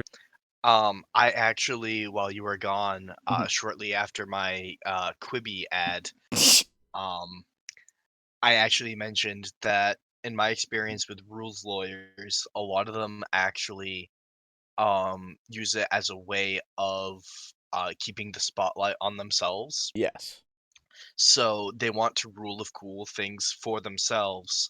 And whenever someone else is getting a rule of cool, they will actively like interrupt the DM and interject and be like, actually, they can't do that because this, the best that they could hope to do is this right here, averaging for this much damage. And it's just them being an insecure piece of shit wanting to be the protagonist. Right, exactly. I think I've accidentally done that a couple of times, in the sense of I definitely have. technically, right? Like, actually. well, it's not even. It's literally like it's more of a technically though, right? Because it's more like a. And usually I try to do it. I mean, I don't try to do it, but I was doing it more so when something was kind of egregiously off, Yeah. right? Like it's one of those things of it. If you want to do it that way, sure, but you're setting a weird precedent here. Yeah. For me, it was more of I have absolutely like tried to campaign for rule of cool for myself, Sure. and less tried to campaign for rule of cool for others. Oh, sure. I don't recall ever trying to rules lawyer someone else out of a cool moment, because even Yeah. even like Dark Aiden would still have the presence of mind to go, well, if they're doing something super cool, it still benefits me because they're Yeah. on my side. Exactly. Dark Aiden. Yeah. Love it. Dark Adolf. Punished Adolf. Um Nice. But like, I love using punished. It's good. it's so good because you can use it as like both the dark version and also for like the good version. Yeah. Thank you, Metal Gears. Because you can be like, oh, they were bad, but now they've been punished and now Yeah. they're good. Exactly. Anyway. But yeah, I know I've definitely campaigned for rule of cool for myself and campaigned less so for rule of cool for others. Yeah. But yeah, no. Yeah, it's not a good It is. practice. Yeah. You should be equally in favor Yeah. of everyone being able to do everything, Mhm. right? It's There is communal storytelling. yes, there is obviously the point of if you like if something is egregious, right? Oh yeah. Then you should at least go right, and you start Yeah. There is rules lawyering from the stance of trying to look out for the DM and be like, hey, you know what? Your campaign, do this how you want, but just let you know this is totally not how this works, and this is gonna go really badly if this continues. yes. And And I'm less ashamed of doing that. yes. Oh, absolutely. I have no shame, except a small bit that haunts me every night. But You can get rid of that piece of shame by, instead of like vocally saying so at the table, just private messaging the DM on like Facebook or something right, exactly. and being like, "Oh, hey, check out your phone," and then they do so, and then they look at you and you wink at them and they go, "Oh, hey guys, quick update." Yeah. But yeah, so I feel like if you're doing it as a beneficial thing, I feel like using the term rules lawyer is a little it's not accurate, I would say. Lawyers do Because good well, too. so that's the thing, right? Nowadays, unfortunately, rules lawyering is seen as be all end all bad every time. Because of everyone saying it. It's the difference between being a rules defender and a rules litigator. Okay, yeah. Let's finish this out. Video. Hopefully I didn't piss off too many people. I think arguing about the rules is fine. I just don't like when people are being a jerk about it. Yeah. To put it mildly. Damn you, So you Puffin guys Forest. have happy gaming and good luck, and I hope everything goes over well. All right, cool. Have good games. Yeah. Thank you, Puffin Forest. Thank you, Puffin Forest. You guys should check out my man Puff. Mm-hmm. I call him Puff because he's my friend. Of course, yes. I've already subscribed to him. Why does this not say I'm subscribed? What the fuck? I don't know. That's weird. I get his video. I literally get them on my feed. Make sure you hit that notification bell. Right, yeah. Subscribe, hit that notification bell. There we go. Drop a like, leave a comment. Yep. Should be applied to everything that you enjoy. Absolutely. Especially TableTalk. What? Did you say something? No, nothing. Nothing at all. As it is, this brings us to just about ideal midpoint. I was gonna say, I think we should take an intermission here, because I am fucking needing it. So, yeah. We'll be Well. right back, everyone. After these sponsored messages. No. Knuckles. Beeswax. To my knuckles. To your knuckles. Why have Because you? I get in so many fights. Oh, I see. Of course. Now, like, what with the whole Rona incident going around, I have been wearing the gloves that have the little powder inside them to assist in putting the gloves on. Mm-hmm. And as powders are wont to do, they tend to wick moisture out of your hands. Oh. And because of that, my hands look like a zombie from The Walking Dead. Oh. So because I don't fuck with lotion because my toxic masculinity, I instead take Burt's Bees beeswax lip balm, Okay. which I also don't use because my toxic masculinity. And it is unacceptable to use beeswax for things like chapped lips, but it is perfectly acceptable to use it in lieu of lotion for cracked knuckles. Oh, I see. What a valuable insight into your mind. Do you now see the prison that I build for myself?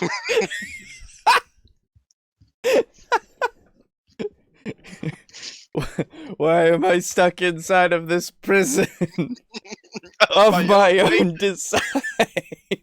With nothing but a ring of keys and no way out.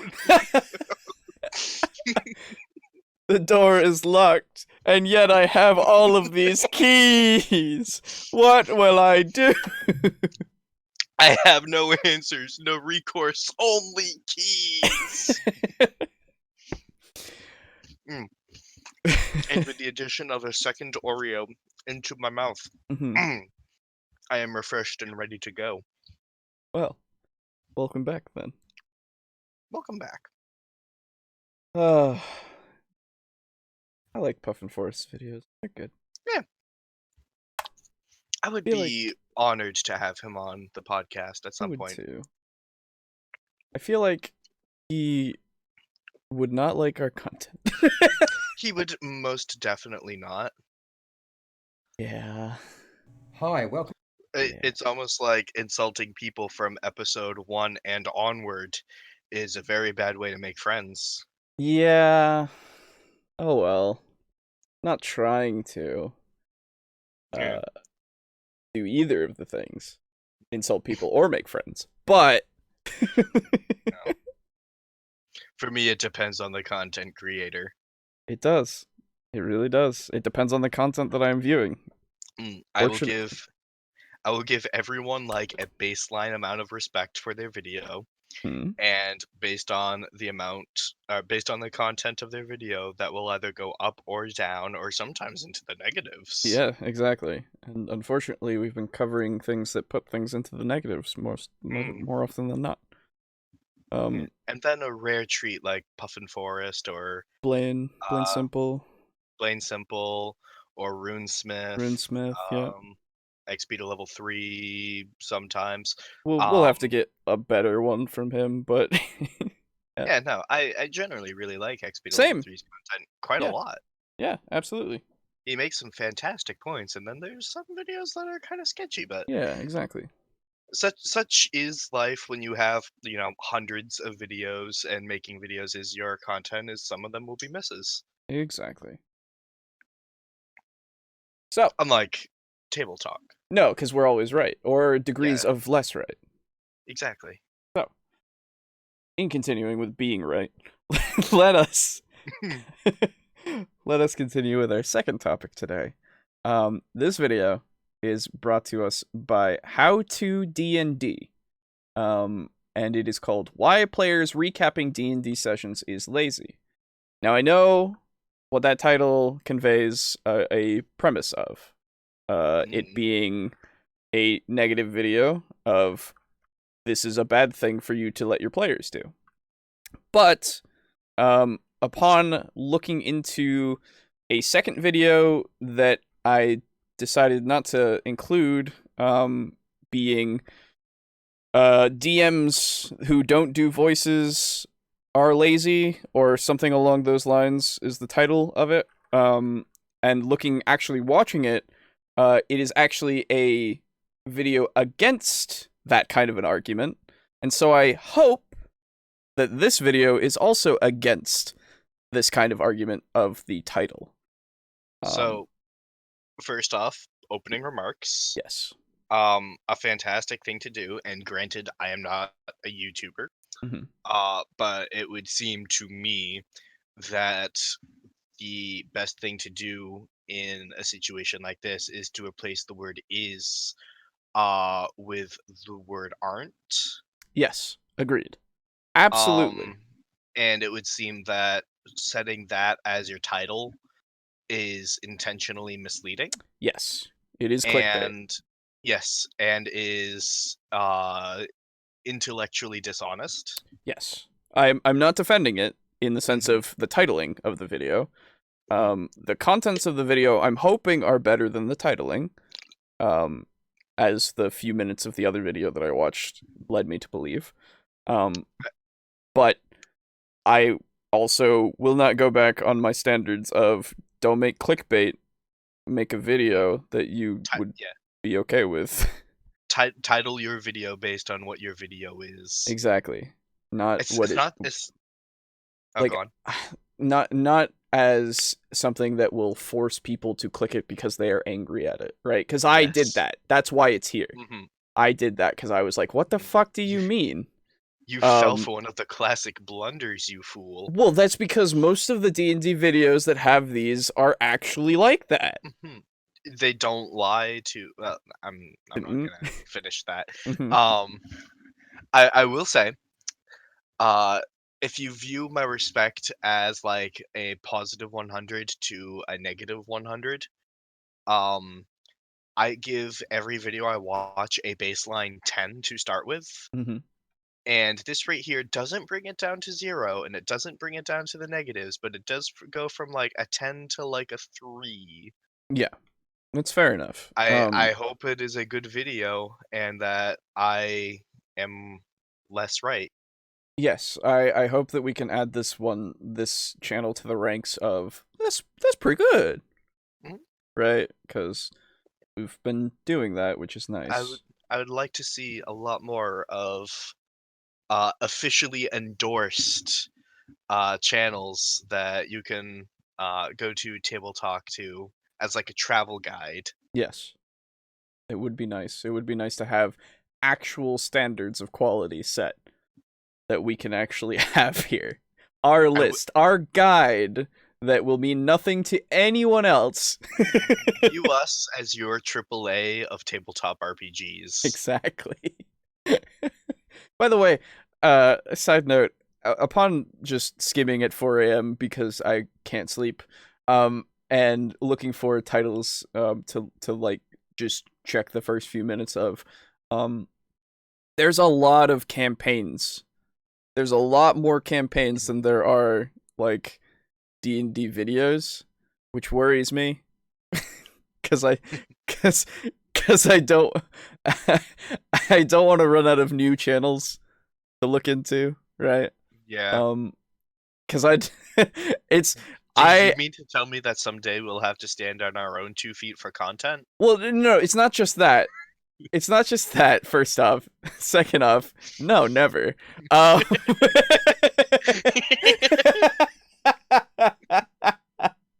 No, but at some point I do want to do like our own home brewing kind of stuff. Like I've said things that we've planned in the future.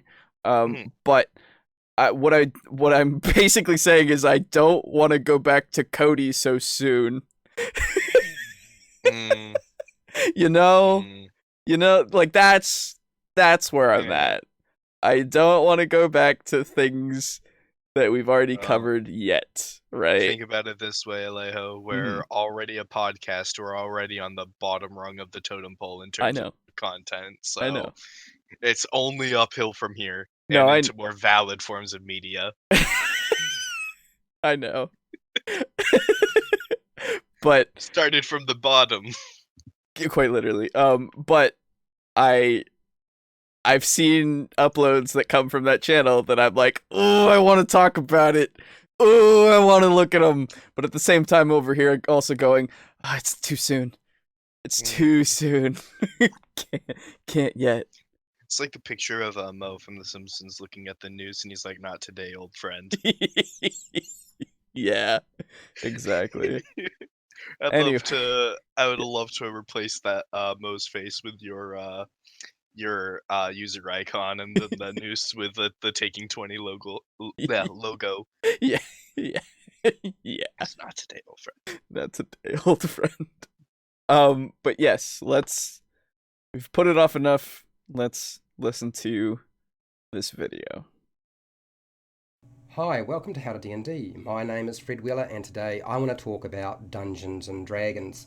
Of course, I always talk about Dungeons and Dragons, but the topic for today is Dungeon Masters not recapping their Dungeons and Dragons sessions is lazy. Okay, so I need to sort of highlight this and be clear about what I'm talking about. So there's a couple of things I want to sort of highlight, some questions I want to answer, and then I want to surprise you, hopefully, with what I actually have in mind in terms of a topic. It's not quite the topic you might expect.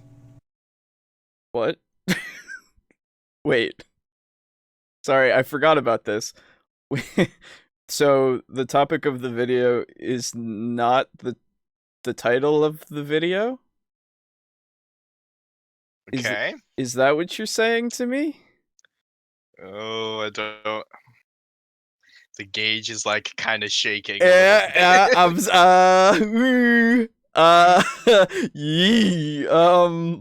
I pull my shirt collar a little bit as sweat starts pouring down my face. I do not yet grant it the rank title of Yi, but I will say No. that I am metaphorically dabbing at my my brow with a handkerchief. No, it's more I am yeeing for my own me for going, oh, maybe this will be fine, and now going, Always time to be proven thus right. yeah, but I do appreciate that he does lay out what the video is going to entail. I appreciate that. I would just like to preemptively give my thoughts on DMs recapping their D&D sessions. Oh, sure. Because, as it would seem that is not the topic of this video, Yeah. I might as well take this as an opportunity to give my thoughts on the subject. Fair enough. I recap my own sessions generally, just because it's easiest, and I, by default, have the most thorough notes, and I will almost definitely have something written down that another player might not have, be they scribe or not. And because of that, it also helps for me to look at my own notes, because if I say, oh, so and so, why don't you recap, and they have like a good 85% of that, then the table is missing that other 15, and I might also miss out on that 15. So it helps for me to study my own notes before coming to session, usually eating while at the session. Usually we eat while also getting set up. And then I'll also study my notes while eating and hanging out. And then I've not had a play recap for a while, but I don't think it's lazy, so to speak, to have the player recap it. I've used it as a method of trying to make sure that people pay attention. Because if some people have a tendency to not pay attention, then it acts as a deterrent for that behavior, because they know next session I may be the one that's called upon to present what happened. Exactly. And boy, oh boy, do I not want egg on my face. So I've used it before. I've had people roll for recaps where we assign like 1 through 5 or 1 through 4 or whatever. There's a lot of ways to do it. I've not found any one particular way to work best. I just kind of default to doing it myself. I don't consider myself particularly hardworking because of it. And if I were to go through the rest of my DMing career never recapping another one of my sessions, I would not consider myself lazy for doing so. Yeah, exactly. We used to recap a bunch when we started, right? It was one by one of the players would be chosen to do that. Yeah. And Like a then rotating shift. yes, and then I adopted that for a while. And then recently I have but it's only because of the group that I run for. And again, context, right? The group that I run for, they all seem to, and this has, as I think, run into a problem. So I need to start making sure now. But I used to assume that they remembered the last session, because they acted like they did every time, in the sense of they made decisions based on the last session, based on what their character was doing at that part. Like they seem to have a very good handle on what happened last session, so I didn't really need to recap anything unless somebody asked a question, right? They were like, specific question of hey, what happened? Do you remember what happened when, such and such did this? And I would be like, yeah, so that happened. And they'd be like, ah, right. Okay, we're good. Yeah. Right. So that's what it's been like for a while now. And there was the session before last, I think I needed to have actually had a recap because my assumption was proven incorrect, but it was also a fault on my part for not describing urgency, I guess, as well. So it was a multi-layered kind of thing, but it ultimately didn't result in any problems. It was just, well, so it didn't result in anything that was technically a problem. It was just some confusion, basically. Yeah, some misunderstandings. Yes, and so we then talked it out afterwards, and I understand the points, and I think I can work on making it more clear in the future. But yeah, these days I don't really do recaps, and I'm probably going to start every session with, do we need a recap? Just to see if that's a prerequisite for anything. But again, it depends on because I would probably do a very short recap, like something that's not too detailed, if I thought that it was necessary, I suppose.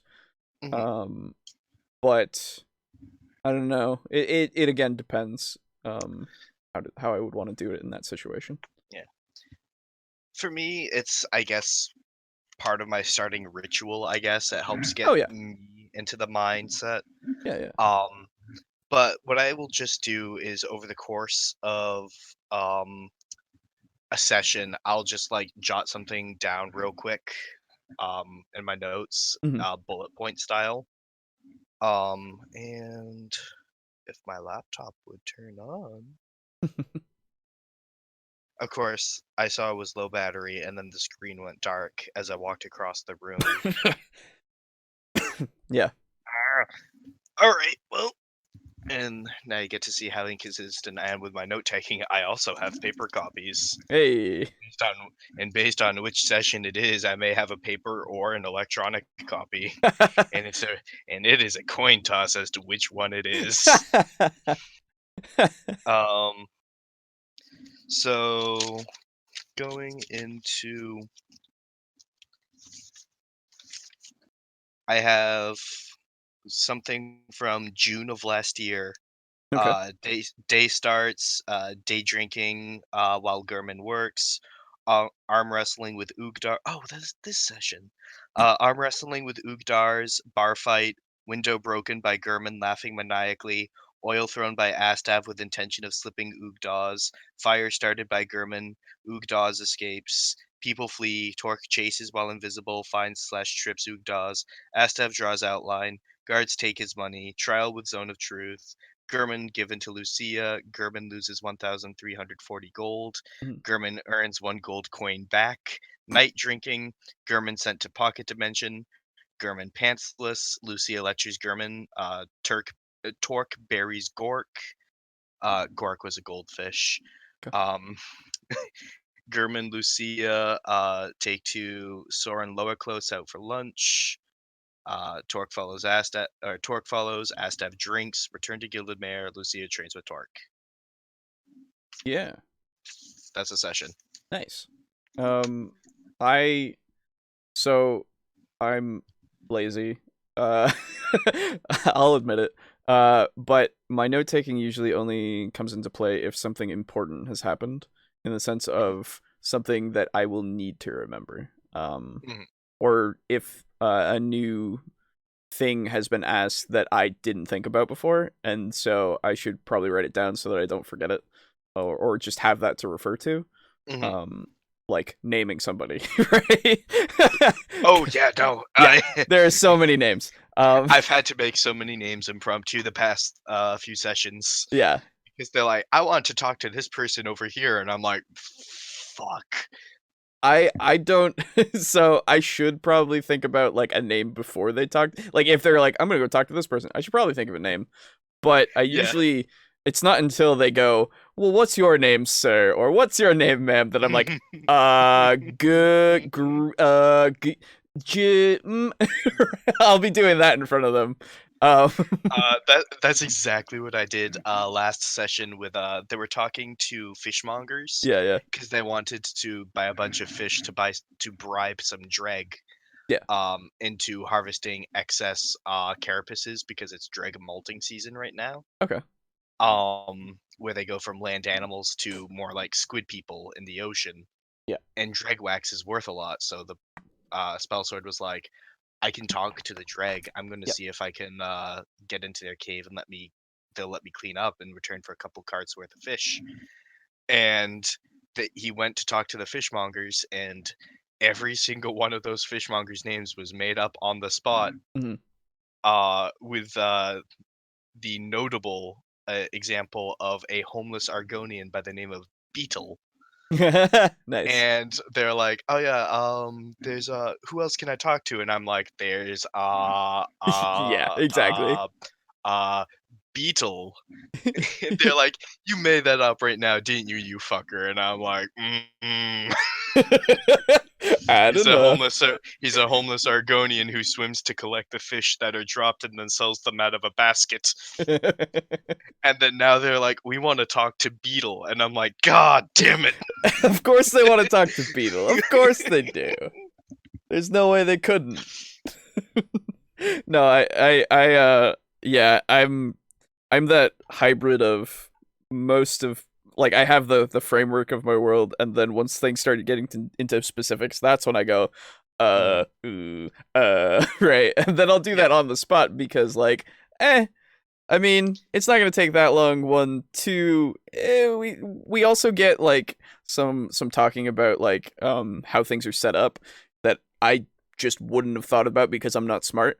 But like in the sense of I know now, like, the king has a council that he defers to rule over the sections of the kingdom.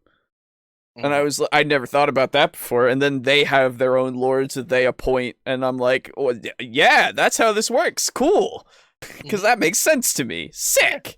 A feudal system, one might say. Yeah, exactly. But like well, because they were putting out different kinds of systems depending on. Oh, yeah, right. they were saying a bunch of different ones, and I was like, this seems the most fitting. So, yeah, I think honestly, what I enjoy the most about this kind of like recapping and you know, doing that kind of impromptu stuff and the notes that only when they matter that I take is that I get to both have my world, but also they have a piece of it too, right? Like everybody's creating it as well, which is fun. Yeah.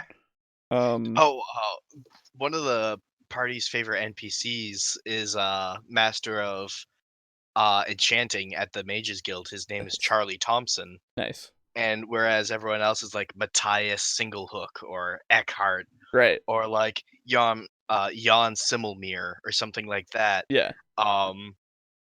I didn't have a Master of Enchantment listed in my Mage Guild notes, and Right. I usually make sure to have a bunch of stores with the name of an NPC and a little blurb about the NPC Right. for reference. And for some reason, when I was making the city, I guess I just happened to forget the enchanting one. Yeah. And the first session with our druid, he was a member of the Mages Guild, Mhm. and they're like, "Oh, I want to go to the enchanting area," and I'm like flipping through the notes, and I'm like, "Uh-huh," and I see it's blank, and I'm like having a stroke, and they're like, "Hey, German, what's his name?" And he like looks at me, and he's like, "He's and I'm like looking at him like, like, yeah, go for it. He's like, Charlie. Charlie Thompson. And I was Yeah. like scribbling that down, and turns out Charlie Thompson's an asshole. Yeah, exactly.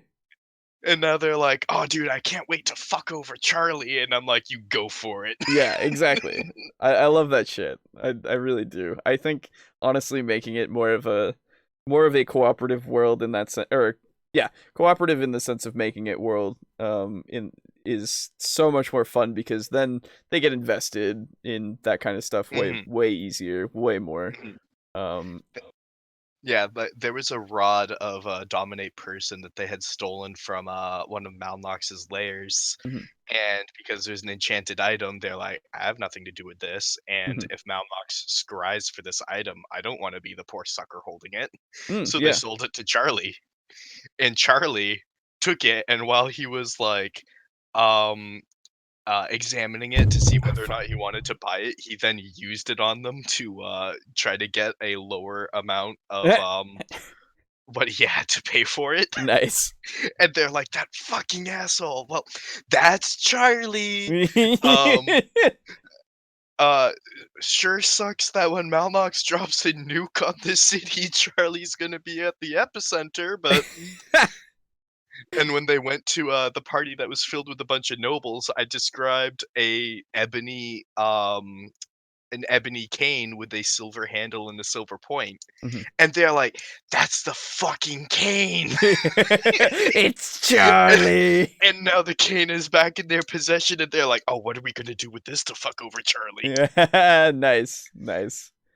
Yeah, but yeah, bringing it back around, I think having your players recap sessions also helps with seeing where their interest is.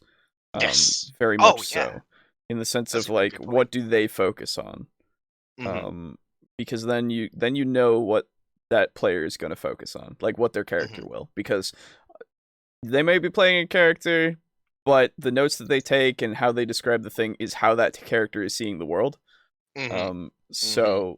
so then you know that, oh, okay, if I introduce this, well then, right? Like I can get that hook in there. I can Yeah. pull that skin. Yeah, no, absolutely. That's something I hadn't even thought about, but that's a fantastic point. Mm. Is it will help you learn very quickly what your players have a tendency to key in on. So let's see what this video is actually about. Side note, Yeah, this has totally nothing to do with D&D or barely even the video. that's totally I fine. cannot tell what the temperature of that room that these players are in because the two Uh, women are wearing tank tops, the dude on the left is wearing a t-shirt, and the dude on the right is wearing a long sleeve t-shirt with what looks to be a vest. And short of the guy on the right having chemo, which the luscious head of hair tells me not, right.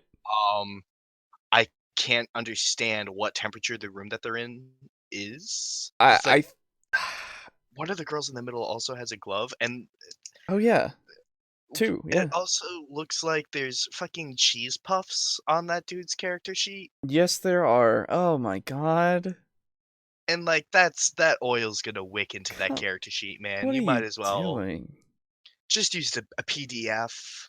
Get like a fucking paper plate, dude. Yeah, Something.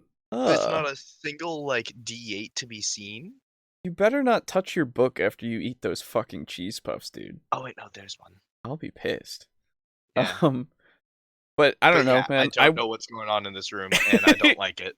I was gonna say I wear my sweatshirt all the fucking time. Oh yeah, same. So, my like- sweatshirt and my beanie are like a part of me. Yeah, like so I'll if I was in that room, then there'd be like, what the? Then you'd even be like, it's fucking cold in there. How are they? Be like, no, it's fine. I just like wearing this. Yeah. Anyway, let's see what the video's about. Okay. Whew. So what is a Dungeons & Dragons session recap? Well, a Dungeons & Dragons session recap usually occurs at the beginning of your session, and its purpose, like with any group, is essentially a short summary of all of the important events or details from the group's last Dungeons & Dragons game session. Its purpose is very, very simple. It's usually there as a reminder. So what I want to talk about very quickly, though, is that when we talk about reminder, there's kind of a couple of other things going on here. So why does the Dungeon Master have to recap their last Dungeons & Dragons session at the beginning of a new game session? Well, the answer is it would seem like the only this reason video would is be about is to DM remind recapping. everybody. But I can't there's pause it. more Can to you this pause it? question than Oh, it's meets paused the for eye. me, Oh fuck! So and that said you left the room. I'm reloading. Okay. Welcome back in. Thank you. We're at 121. Okay. I will set it. Yes, please. Bring it back to like 115. There we Master go. have Cool. to There we go. Thank Okay. you. Okay. Also, that art is glorious. Yeah, dude. That's really fucking cool. D&D art is always cool. That's so good, man. Except So for good. when it's bad, and then it's really good. Yeah, exactly. But yes. So first off, I mean, doesn't have to. Nah, Doesn't have to. We've literally given examples. Yeah, I don't recall ever seeing anywhere that the DM has to. Exactly. I think this is a subset of the Mercer effect. Well, I because Matt hope that recaps. it's going into a different. I hope that it's part of a different point, right? Like I hope that it's like you don't have to, right? Because you don't. But it's helpful. Yes, I agree. It's a reminder. It can help your players make decisions based on what they did before if they can't remember, and if they didn't take notes. So let's see where he's going, I guess. Master have to recap their last Dungeons & Dragons session at the beginning of a new game session. Well, the answer is it would seem like the only reason would be is to remind everybody, but there's more to this question than meets the eye. So the players are reminded of what occurred in the adventure so far, yes, but the issue usually is not around just reminding people. And this is because most gaming groups can spend anywhere from a week to a month before they play again. So a gaming group might forget what has happened, yes, because they were playing like every month. But I think the interesting point is, why are we insisting that a dungeon master do the recap? Why is it that a dungeon master does the recap? I don't think that makes sense to me. Well, it doesn't make sense to him, which is interesting. To insist it, which I don't think anyone. I mean, I will benefit of the doubt. Yes, there's probably some group out there that the players are like, I really don't want to do the recap because I might forget something. Could you do it, please? Because you're the dungeon master and you remember everything. And then the dungeon master goes, and the dungeon master you then pan up is me, and I go, I don't know if I'll remember everything, but I remember like some of it. and then I get out my Yeah. notebook that the cover is falling off of, and I open up, and then I look at the page, and it's blank, and I go, God, that was the realist example. For me, it's I'm skimming through my binder, which was at one point in time very organized, Yeah. but now is like a mess heap of half-drawn battle maps, half-drawn dungeons, a town that has nothing but the word apple tree written on it. Uh, and Nice. me going, so last session you like furiously scrolling pages Yeah. comes up on session notes for like last week or the week before, and it's still like blank, and I'm like, so you guys did this, right? And then you did this, right? And they're like, yeah, yeah, yeah. And they're viewing the right as a declarative sentence, but I'm saying the right is like hoping against all other hopes that someone's like, yeah, and then we did this, and it'll Right. help me remember. Exactly. Fishing for that answer. It's Yeah, it's one of those things. fishing for that answer while trying to maintain the illusion of control and Yeah. perfect recall. Exactly.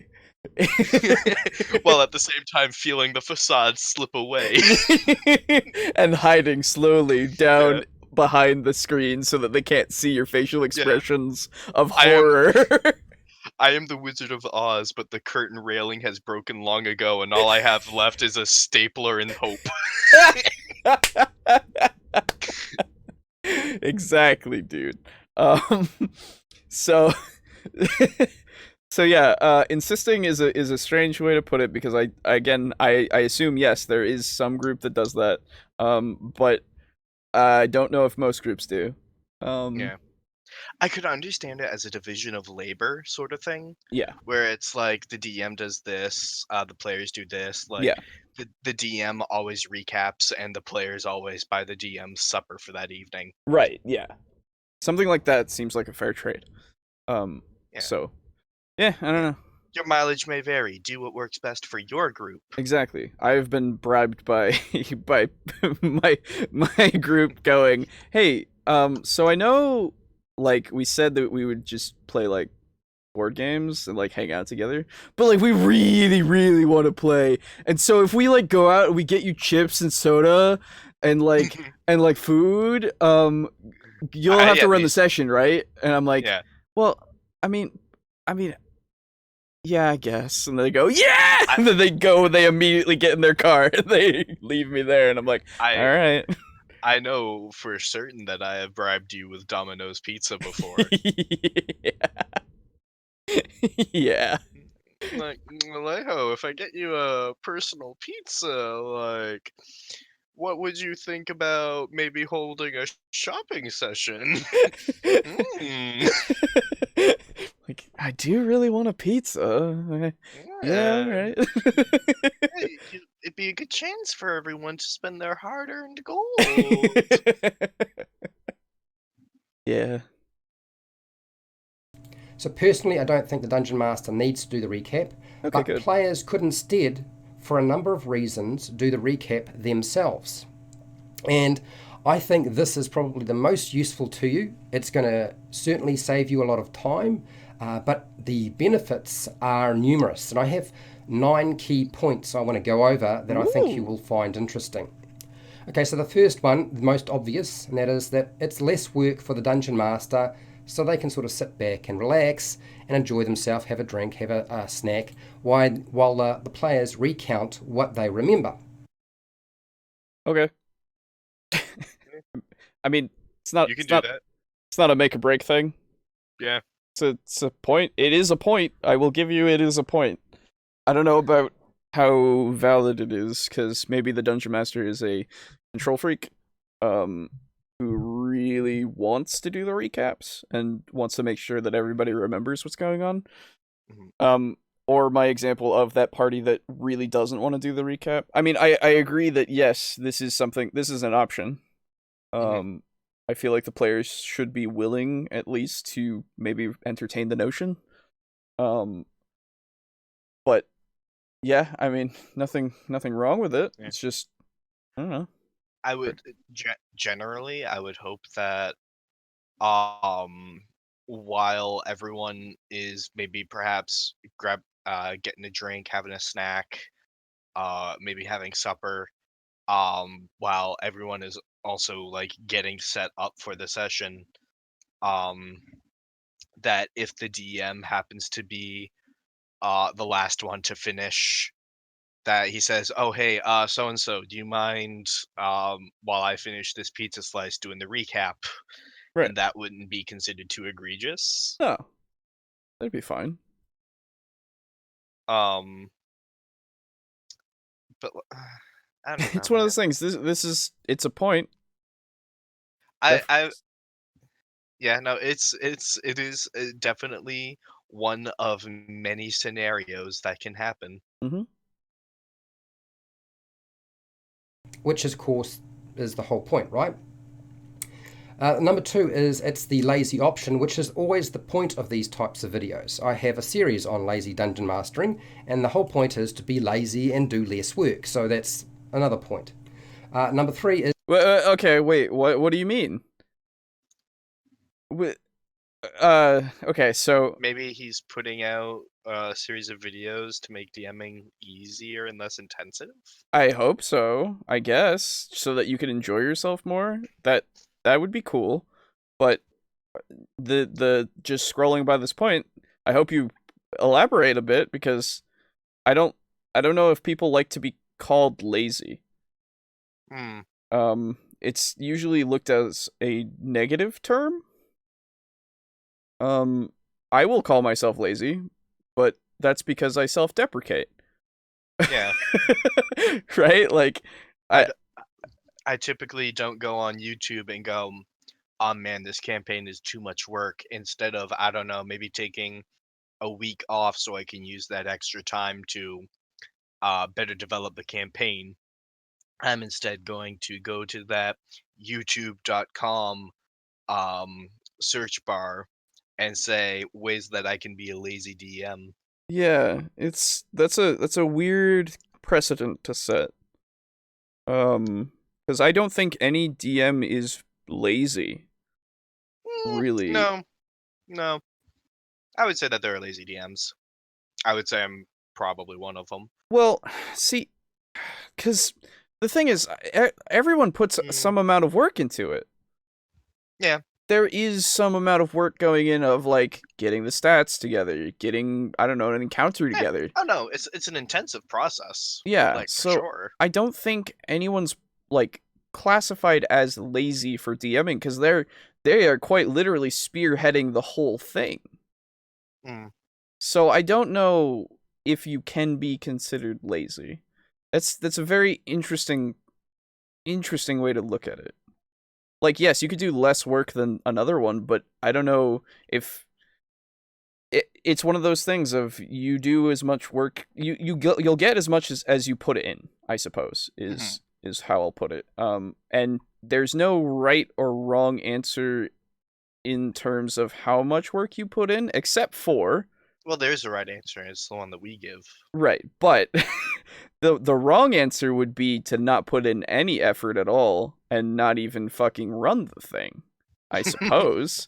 Like that's where I would go. That's the objectively wrong thing to do if you're dungeon mastering, right? Yeah.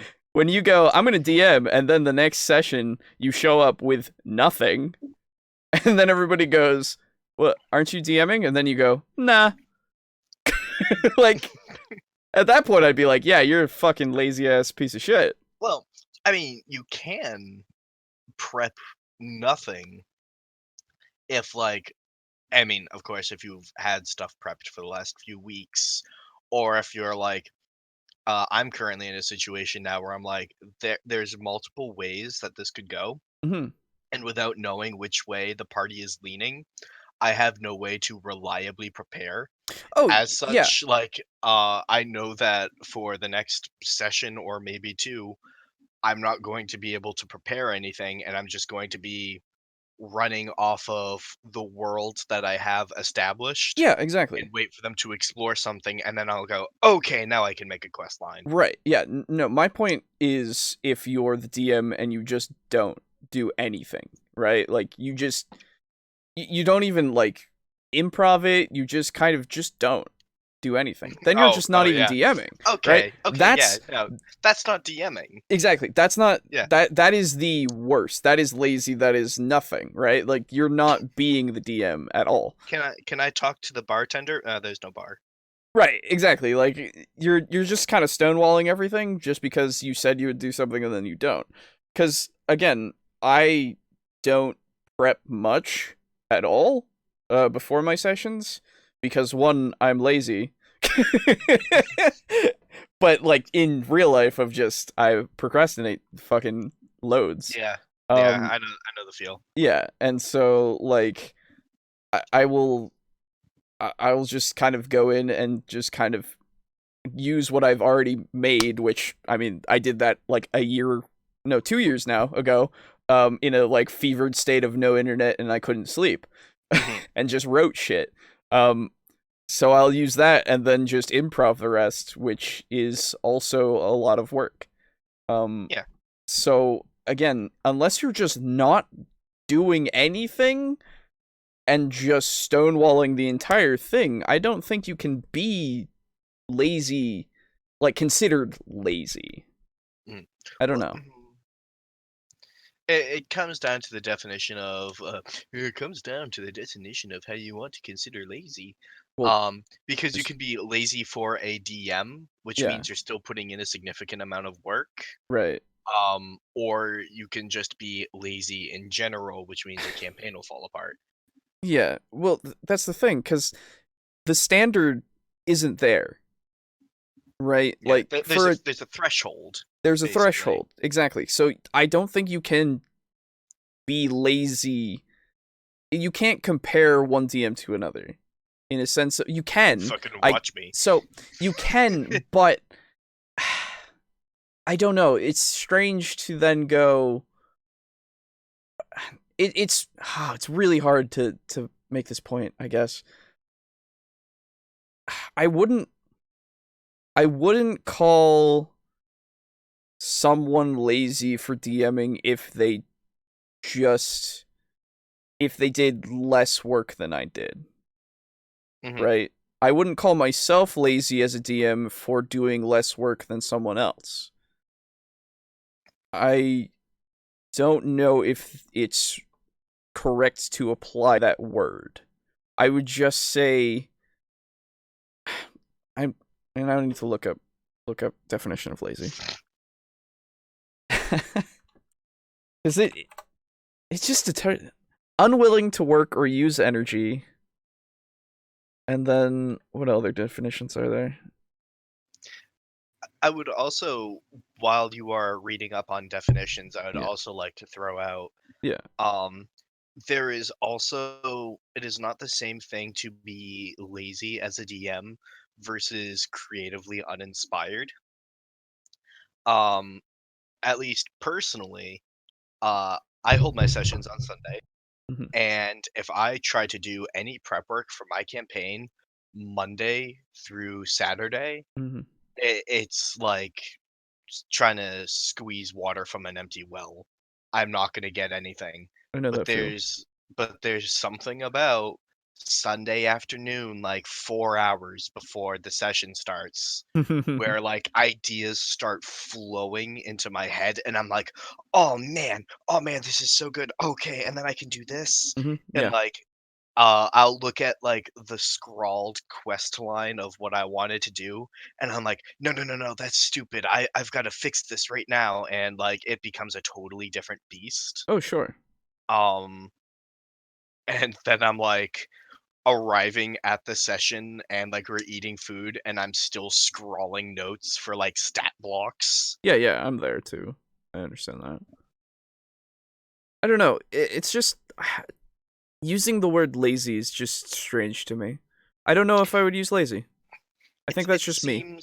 It seems oddly standoffish, I guess. Yeah, it's just not something that I would use to to describe something that I'm I'm happy that I'm working on, of like saying this is how to be a lazy DM, right? Like it's a standard that I wouldn't set. And I guess that's more just me and the wording of it, cuz I just see negative when I see lazy. Mhm. So, I don't know. Maybe there's nothing to it. Maybe it's just me, and I am perfectly all right with admitting that it's just a me thing. If that is the case. I don't know. Somebody tell me I'm less right or right. I don't know. It forces the players to remember or try to remember what happened in the last game session. Now, that doesn't mean they will recount everything accurately. It means they might only focus on a certain aspect of the last session. They will certainly make some errors along the way. They may, in fact, come up with a whole lot of additional information, and you'll be sitting there wondering, what the heck? How did they come to that conclusion? Where did they get this information? Were they sitting at the same game table as you? This can sometimes happen. I think one of the more interesting aspects is, and of course all Dungeon Masters are hoping... Okay, wait. So, I think he's going to another point, but if they're giving false information in their recap, I would hope that you would go, that didn't happen. No.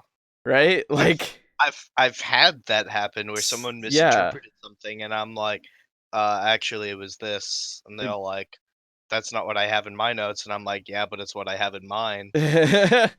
And they're like, oh, okay, so whose notes do we use? And I'm like, the DMs would probably be a good bet. Yeah, I was gonna say, because like I've probably done it as well to like somebody said something, I go, well, that didn't happen, no. They'd be like, oh no, I know, yeah, there have been many times where they have said, you know, we did this and this and this, and I'd be like, well, you didn't do that, and they'd be like, wait, what? I thought we did. And I'd be like, well, no, you did this instead. And they go, oh right, we did this, Yeah, right? exactly. And I'm like, yeah, okay. And then it puts them on track, because if you just give them and let them run with misinformation, like, that's just kind of shit. Yeah.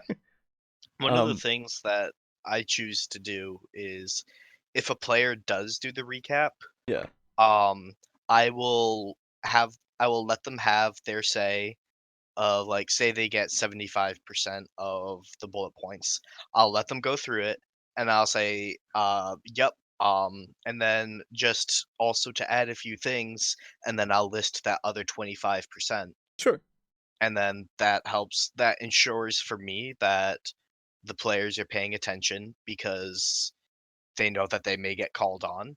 Yeah. And it also makes sure that everyone's on the same page. Yeah. I think one of the more interesting aspects is, and of course all Dungeon Masters are hoping that their players will do this, but you might finally get your players to take notes on the adventure if you insist that they do the recap. If they know that this is a regular process where the Dungeon Master doesn't do the recap, and they will be required to remember what happened last time. Look at the margin. No, I said it. It is, yeah. Oh, yeah, I thought you meant, like, it is question mark. No. I know.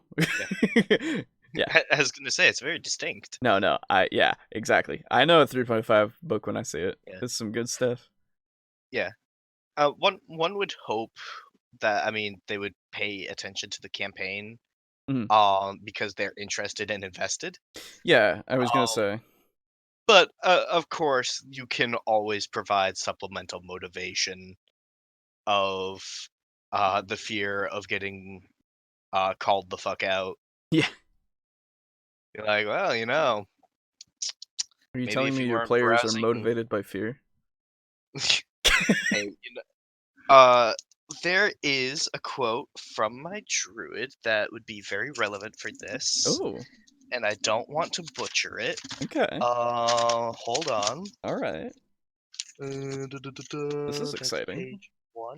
The actual quote. I like to sprinkle them in. Here we go. Here's page 2. They're even better with some fear in them.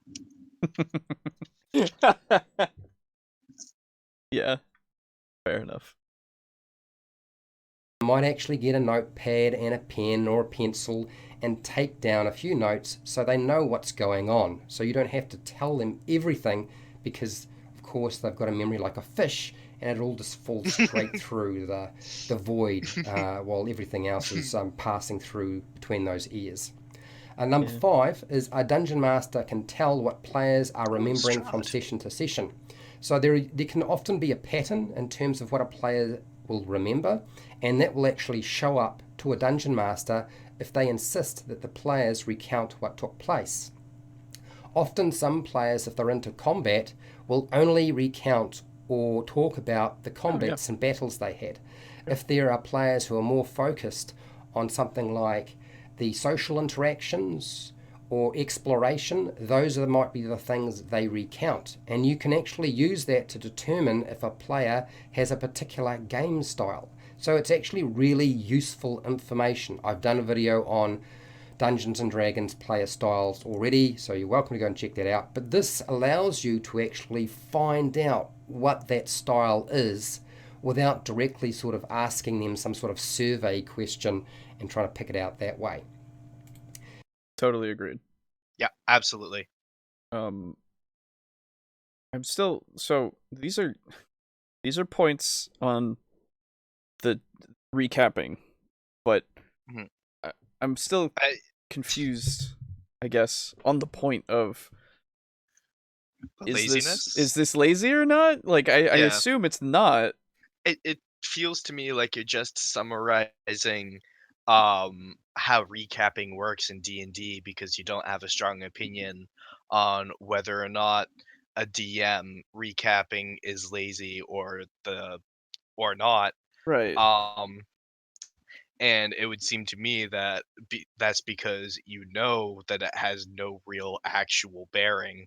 Yeah, I was gonna say, like, either way is Oh, hey, fine. Boom may be here. Oh, cool. I was gonna say either way is totally fine to do. I can't look at that without messing that up. But yeah, I don't know what your point is here, sir. I apologize, but what are you doing? And also, how is this not the point of the video when it's the point of the video? What? I would like to propose an alternative title. Okay. D&D Recapping Recapped. Because that seems to be what he's done. Yeah. Points of recap, I suppose. Boom may need another invitation, so we could probably just Yeah, I can do that really easy, set actually. up a new one. I'm asking him if he wants to just join in right now. Then I can not fade him out in the thumbnail.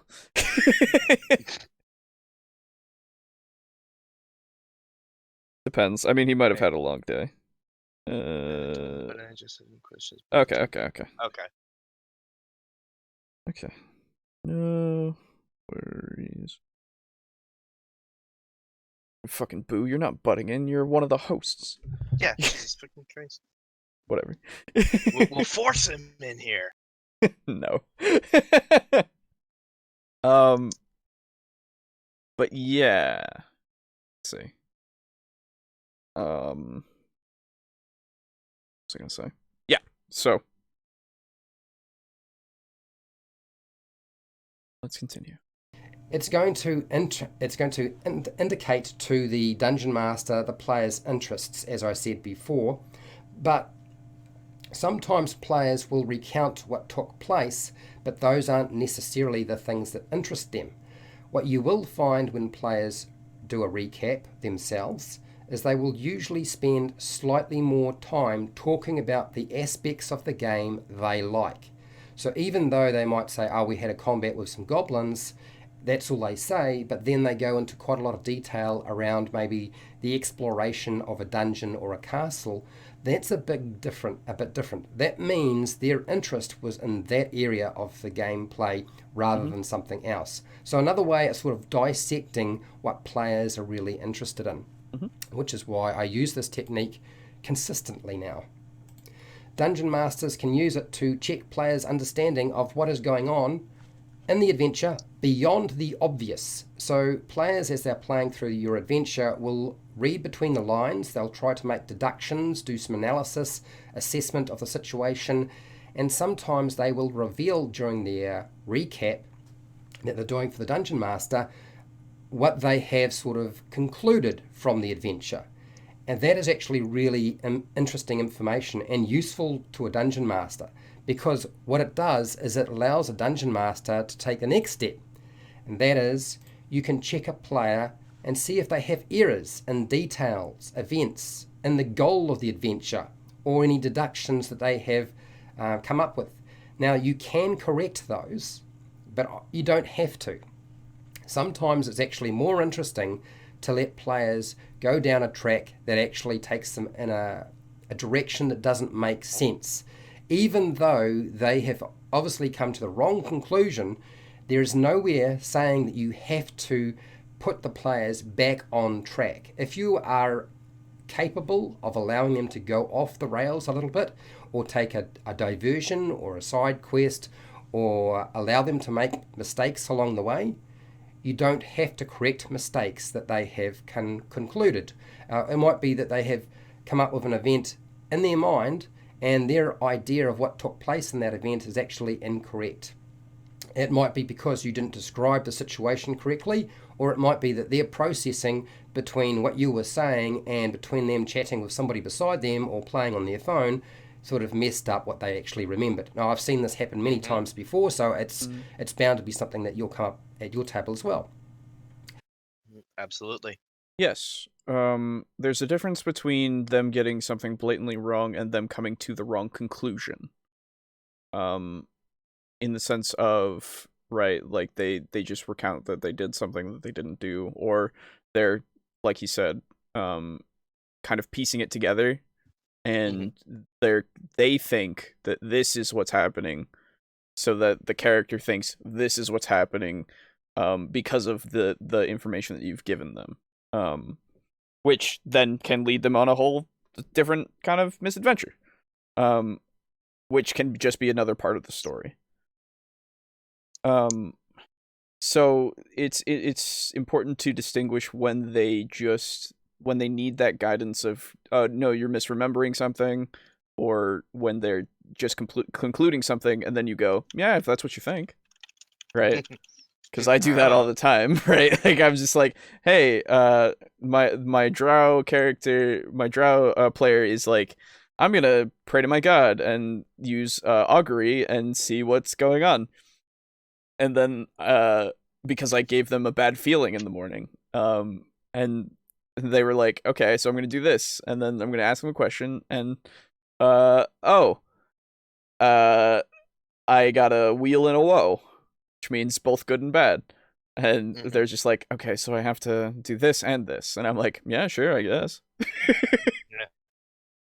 Hit them with the good old, yeah, exactly. Get a nice little, yeah, I mean, that could be it. That's what you think. That's certainly an interpretation. Exactly. Yeah, it's just, you can try. You can do that if you want to. Sure. I don't see why you shouldn't. But yeah. May work out. It may get everyone in the party killed. Yeah. Really, that's just life, isn't it? Yeah. Huh. I feel we've all learned something today. So yeah. Meanwhile, the party members like wiping sweat off their brow. Fuck. Yeah, so it's good. It's a good reason to do it. I think probably the most important aspect of getting your players to do a recap for a Dungeon Master is to stop your Dungeon Master writing down short stories. This is where a Dungeon Master, before they have their game session, looks at their notes from the previous session and decides they're going to write down like a short story. It could be like paragraphs. And their intention is to sit down and read all of this content out to their players at the beginning of the game session, at the beginning of their Dungeons and Dragons game session, which honestly I do not think is a good idea. What? It's likely to get ignored, Once you get past the first paragraph, you're really entering the zone of I am switching off, and you may well dump far too much information on the players when you could have done it more succinctly. You could have been a little bit more conservative with your word count. And really, it should be more about taking bullet points rather than trying to create some masterwork of fiction. You know, you're not writing a short story or a novel when you're playing Dungeons and Dragons. So don't fall into that trap. No And I stories think allowed. by allowing your players to do the recap, that avoids that problem. Is it a problem though? Maybe not. Right, like that's actually where I would say maybe, maybe not. It depends on the group. I know fucking every time, I mean, this is obviously a example of a show, but Critical Role, every recap that they do is something that I like to listen to because it's engaging, and it also is fun to listen to the the recap of what happened before. And I don't know, I feel like it's also kind of cool just to hear your story be narrated before you continue on. Yeah. Like, But that's just me. I mean, I don't. at risk of sounding like Dungeon Dudes, Okay. is your recap giving information to the players about the campaign that they shouldn't know? If so, you might want to edit your recap. I was gonna say, yeah, I would hope that you would write that down and look at it and read through it and go, wait a minute, they don't know that, Yeah. right? If you actually did that, which, and I again, I don't know. Bullet points are, yes, succinct. They are much more condensed, but it depends on the type of group you're with. If your group really enjoys the story that they're creating and hearing that story like I would, I feel like they would enjoy listening to a full paragraph that's been written out. But I can also understand when people are like, I just want to play the game. So we go over the bullet points and then we go, okay, let's go. Right? Yeah. So again, I don't know if it's necessarily a problem. Yeah. Recap if you want, don't recap if you don't want. Yeah. Find something that works for your group. And then you're not lazy if you don't recap. No, you're I not. can't believe this has to be said. No, and also like the usage of the word should. He said or God, I need to run it back a little bit because I need to find it again because he said something about should and I was like, should? A little bit more conservative with your word count. And really, it should be more about taking bullet points rather than trying to create some masterwork of fiction. It should be bullet points and not a masterwork of fiction. Well, okay, what if they want to take this campaign and make it as a basis for a book? Yeah. What if they want to take this campaign and make it as a basis for a module? No drizzt allowed at this table. Right, exactly. Like I Like, and just playing devil's advocate here. Sure. But like, as a player, maybe I would like to hear maybe my DM has incredible narration skills, and maybe hearing our exploits of last week recapped through his ever-flowing prose is something that really gets me into the zone. Yeah. Or maybe you're Like, the opposite and it doesn't, and it actually takes yeah. you out of it. Yeah, exactly. Maybe I want to explain what I did instead of waiting on someone else to describe it, Right. and probably not mention the points that I want to mention. So again, it could be a problem. It's almost like there's a fine balance that you and your group finds that happens to work organically for you guys. Yeah. So I'm gonna say that this point isn't really a point that I would consider. It just because of the wording of it. It could happen, absolutely. Yeah. But I don't know Maybe I about fear it happening. Yeah.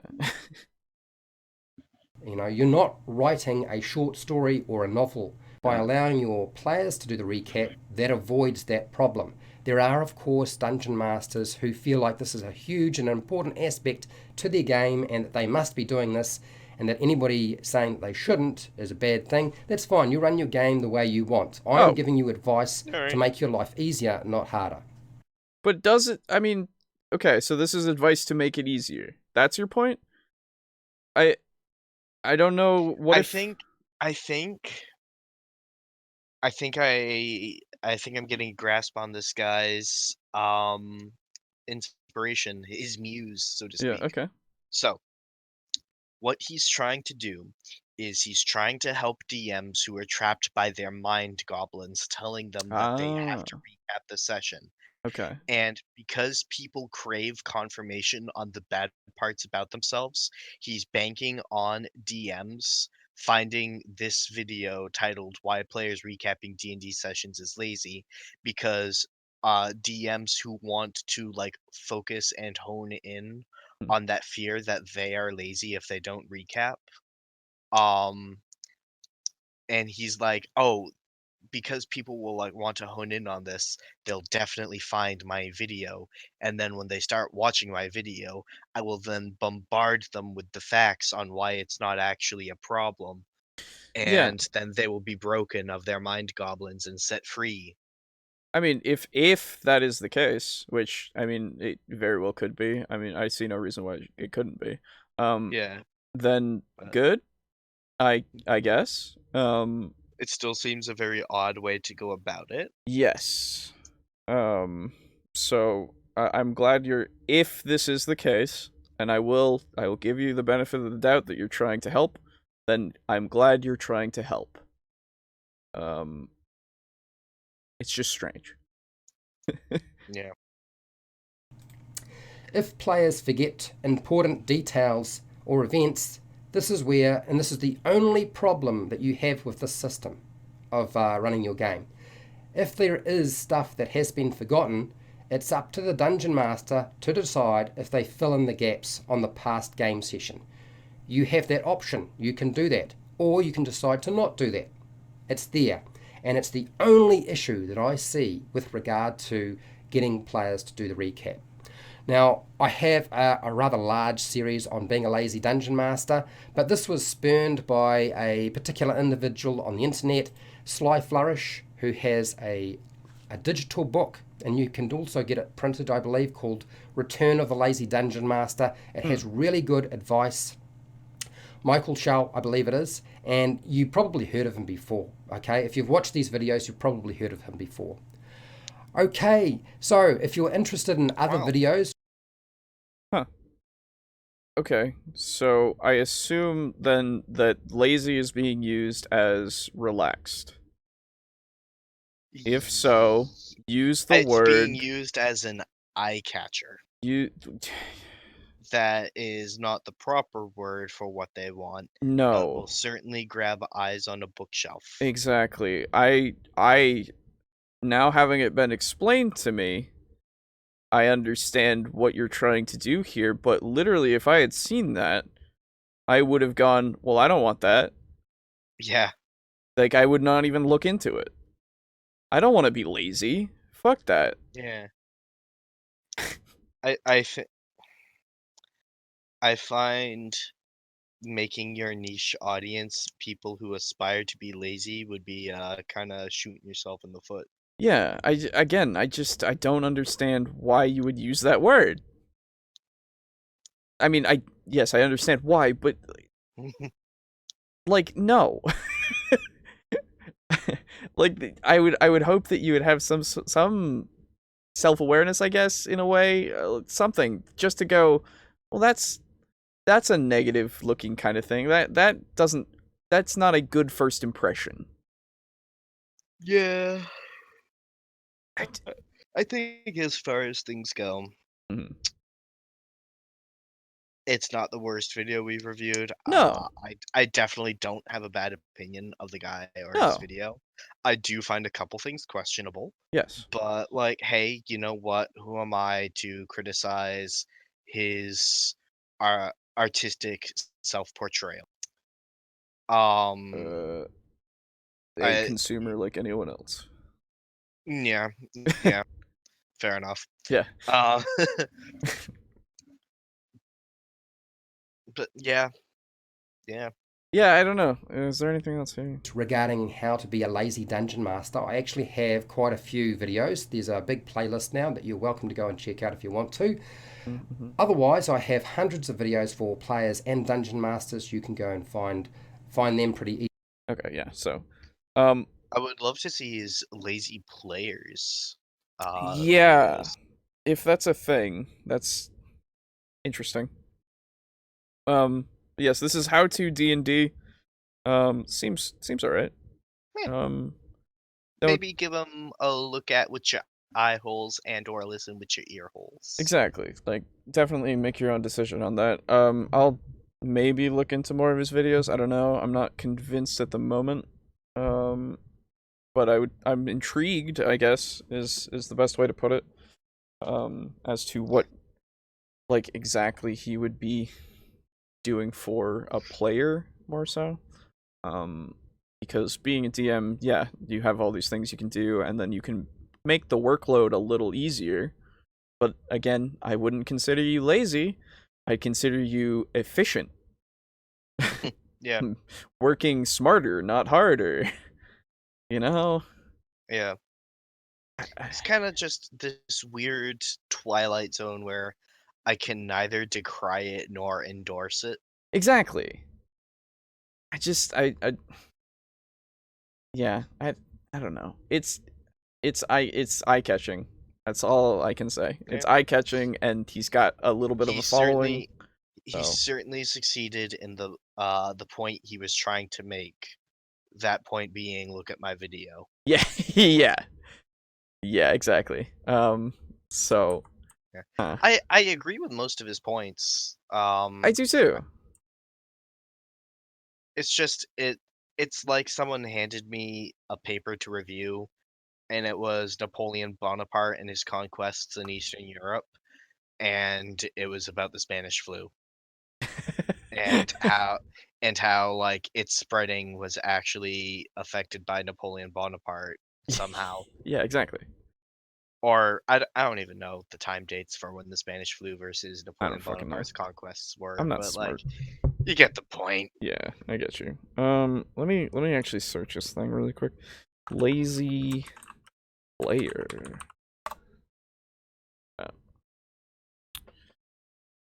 Being a lazy dungeon master.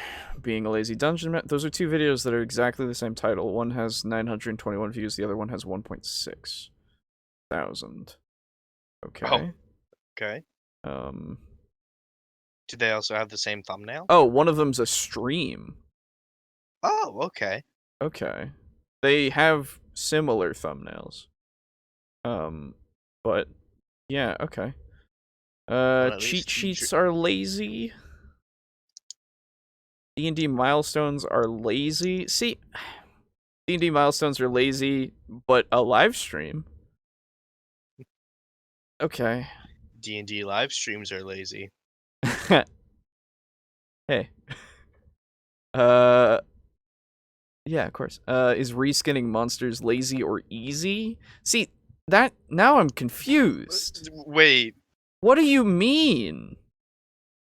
Well, if it were lazy, it would ostensibly be easy. Yeah. And also, is easy bad? What? Because your use of lazy is good. Like, it means good.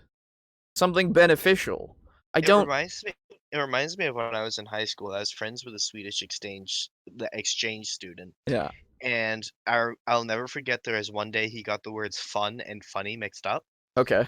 And he was actually talking about like last night how a bunch of us had decided to play some football after school. Yeah. And he's like, "Oh, dude, that was so funny." And we're like, "What?" But at the same time, this guy clearly is very he's very familiar with the English language. Yeah.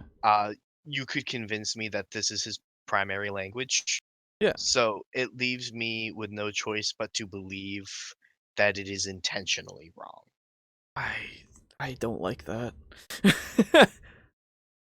It's the one thing that I don't like. If that is the case, Yeah. And like intentional. there's so many reasons too where I like even reskinning monsters can be a fantastic thing to do, especially if you have someone who's like a metagamer who's memorized Yeah, monster stat blocks. And he's exactly. like, No, Bugbear can't do that," and it's like, "Well, this ain't your pappy's Bugbear." Gonna say very strange. Superior inspiration. Live stream. Oh. Yeah, See, now you could make the case that inspiration is lazy. I do. I don't like inspiration. The inspiration system. Yes. Except for the bard's actual inspiration system. That's fine. Mhm. But like inspiration as a mechanic is really shit. Mhm. Hate And it. that's where we differ. I think it has its place. Like I, yeah. I don't outright uh outlaw it. I'll occasionally sprinkle a little something in there, Yeah. but And again, I can understand why people do, and I'm totally fine if people do. I just don't, because I don't like it. mhm. And I'm perfectly happy with that. Yeah, very, very strange.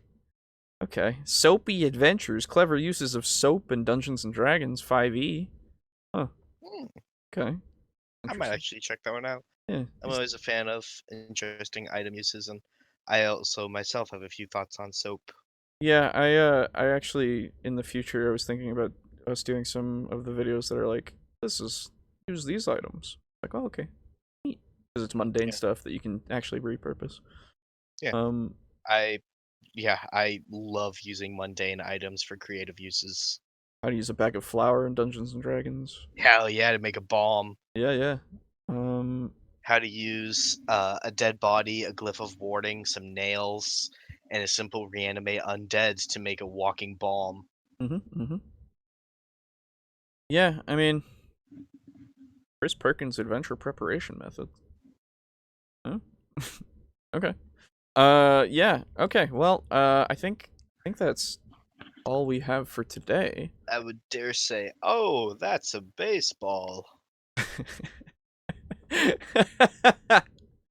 Yes. So yeah, I mean, final thoughts there for you, Aiden. Um, you mind actually going first on final thoughts? I always get inspired by other people's final thoughts. Okay. Let's see. So I guess well we looked at two very not bad. One was good, one was middling. Not good nor bad. I think it was more so good, honestly, Yes. but I wouldn't say that it's all good. I don't know. It's one of Yeah. those things of I'm again, like you said, it's one of those things I can't recommend, but not I can't like deter Hmm. from it being looked at. But I would say rules lawyering, as long as it's a situation in which a rule needs to be uh referred to. Hmm. Needs to be referred to. In the sense of somebody doesn't remember, nobody remembers, and you need to look at it. Or something is egregiously wrong and you need to nip that in the bud. Or if you want to do a thing like I have done, which is you can run the game however you want, but these are the rules for it if you were not aware. Hmm. And in that case, be prepared for them to go, to potentially go, yes, I know how the rule works, but this is how I'm doing it, and then drop it and be Yeah. like, okay, that's fine. Yeah. Yes, Um, sir, Mr. DM man. yes, sir, Mr. DM man. Or a woman. Or woman, yes, or other, or chair, or attack helicopter, really, whatever. Mhm. Um, and Yes, sir. or sorry, yes, consumer of my pizza and runner of my game. There you go. um, and yeah, doing recaps is very beneficial. It has a lot more pros, I would say, than cons. Even if it's not the dungeon master doing it, if it's a player doing it, it's even better for the dungeon master. Even better for other players, because then you also get to know how other players think of these kinds of things, what they pay attention to, and if you should do better scribing because they have been a terrible scribe. Something. Like, it'll give you information that, and if you then go, wait, I remember something happening and I wrote this down, maybe I should keep writing things down because writing things down is good. It is. It really is. Very much is. So yeah, that, and read your player's handbook. And yeah, I think that's most of my final thoughts before the announcements at the end here. So I would say in general, there is definitely a difference between a fun sucker and someone who is has been asked by the DM, like, hey, maybe like the DM's new and they're like, hey, I'm going to be running this campaign. If there's something, a ruling that's wrong or an ability that's wrong, let me know and I can make a decision on it. yes.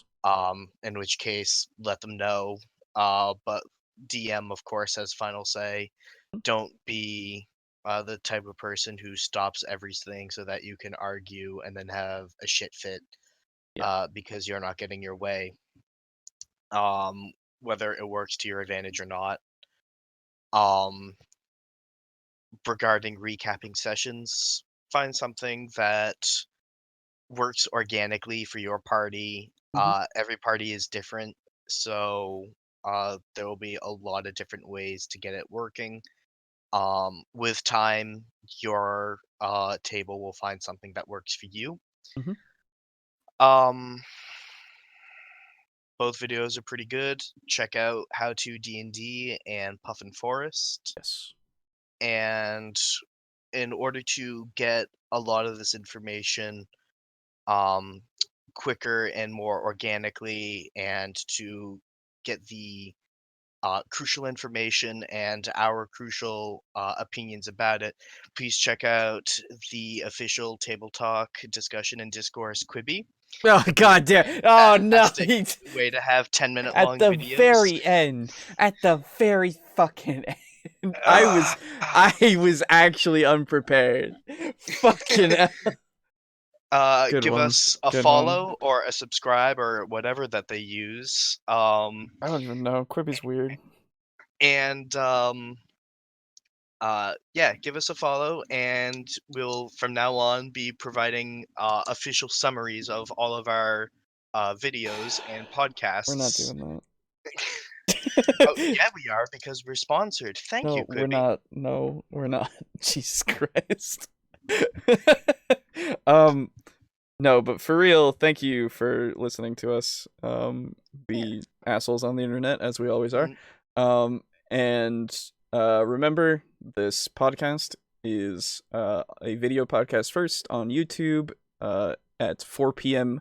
Eastern Standard Time on oh geez, my brain. Fridays. Hey. It goes up, and then later on it goes up on Mondays on major podcasting services at 12 p.m. Eastern Standard Time. We also have a Twitter. The campaign. We have a Twitter that you can follow, which you can also see when we're recording and stuff. Like I've posted a couple of things there, and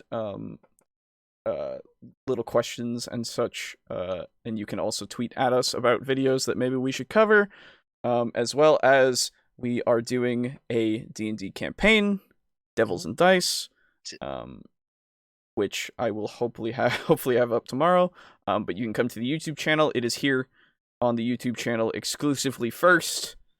You probably scrolled past it to see this video. It's true. So it will be there first for a while, until I figure out how I'm going to distribute that. on podcasting services. It'll be a Check little out our OnlyFans. no. No, but your support is incredibly appreciated. If you did enjoy this, please leave us a good review, or a middling review, or a bad review. Who knows? It Yeah. depends. Let's set up some Discourse. Exactly. Tell us what you think about what we've covered, and make sure to follow us for more. Really, in whatever way you can, whether it be following via like Spotify or I don't know what iTunes does. And you can subscribe in iTunes. okay, subscribing via iTunes or subscribing on the YouTube or I channel. think it's follow, but like whatever. Yeah, whatever it is, like to get information about when we're uploading and such. And let's see, I think that's everything. Oh, you can also leave a voice message via Anchor, which is what we use to distribute these podcasts to other podcasting services. It has a little built-in feature that you can click on and you can record a voice message, and like I can put it into the video or into the podcast itself. So if you want to do that, and if you want to just like have that be how you ask a question, I will get that and I will play it for us and we can answer it on the podcast. It'd be neat. Yeah. Stay safe. Read your player's handbook. Yes. Don't get the cough. Don't do that. And we'll see you next week. Yeah. Goodbye. Bye now. What? Goodbye. Bye.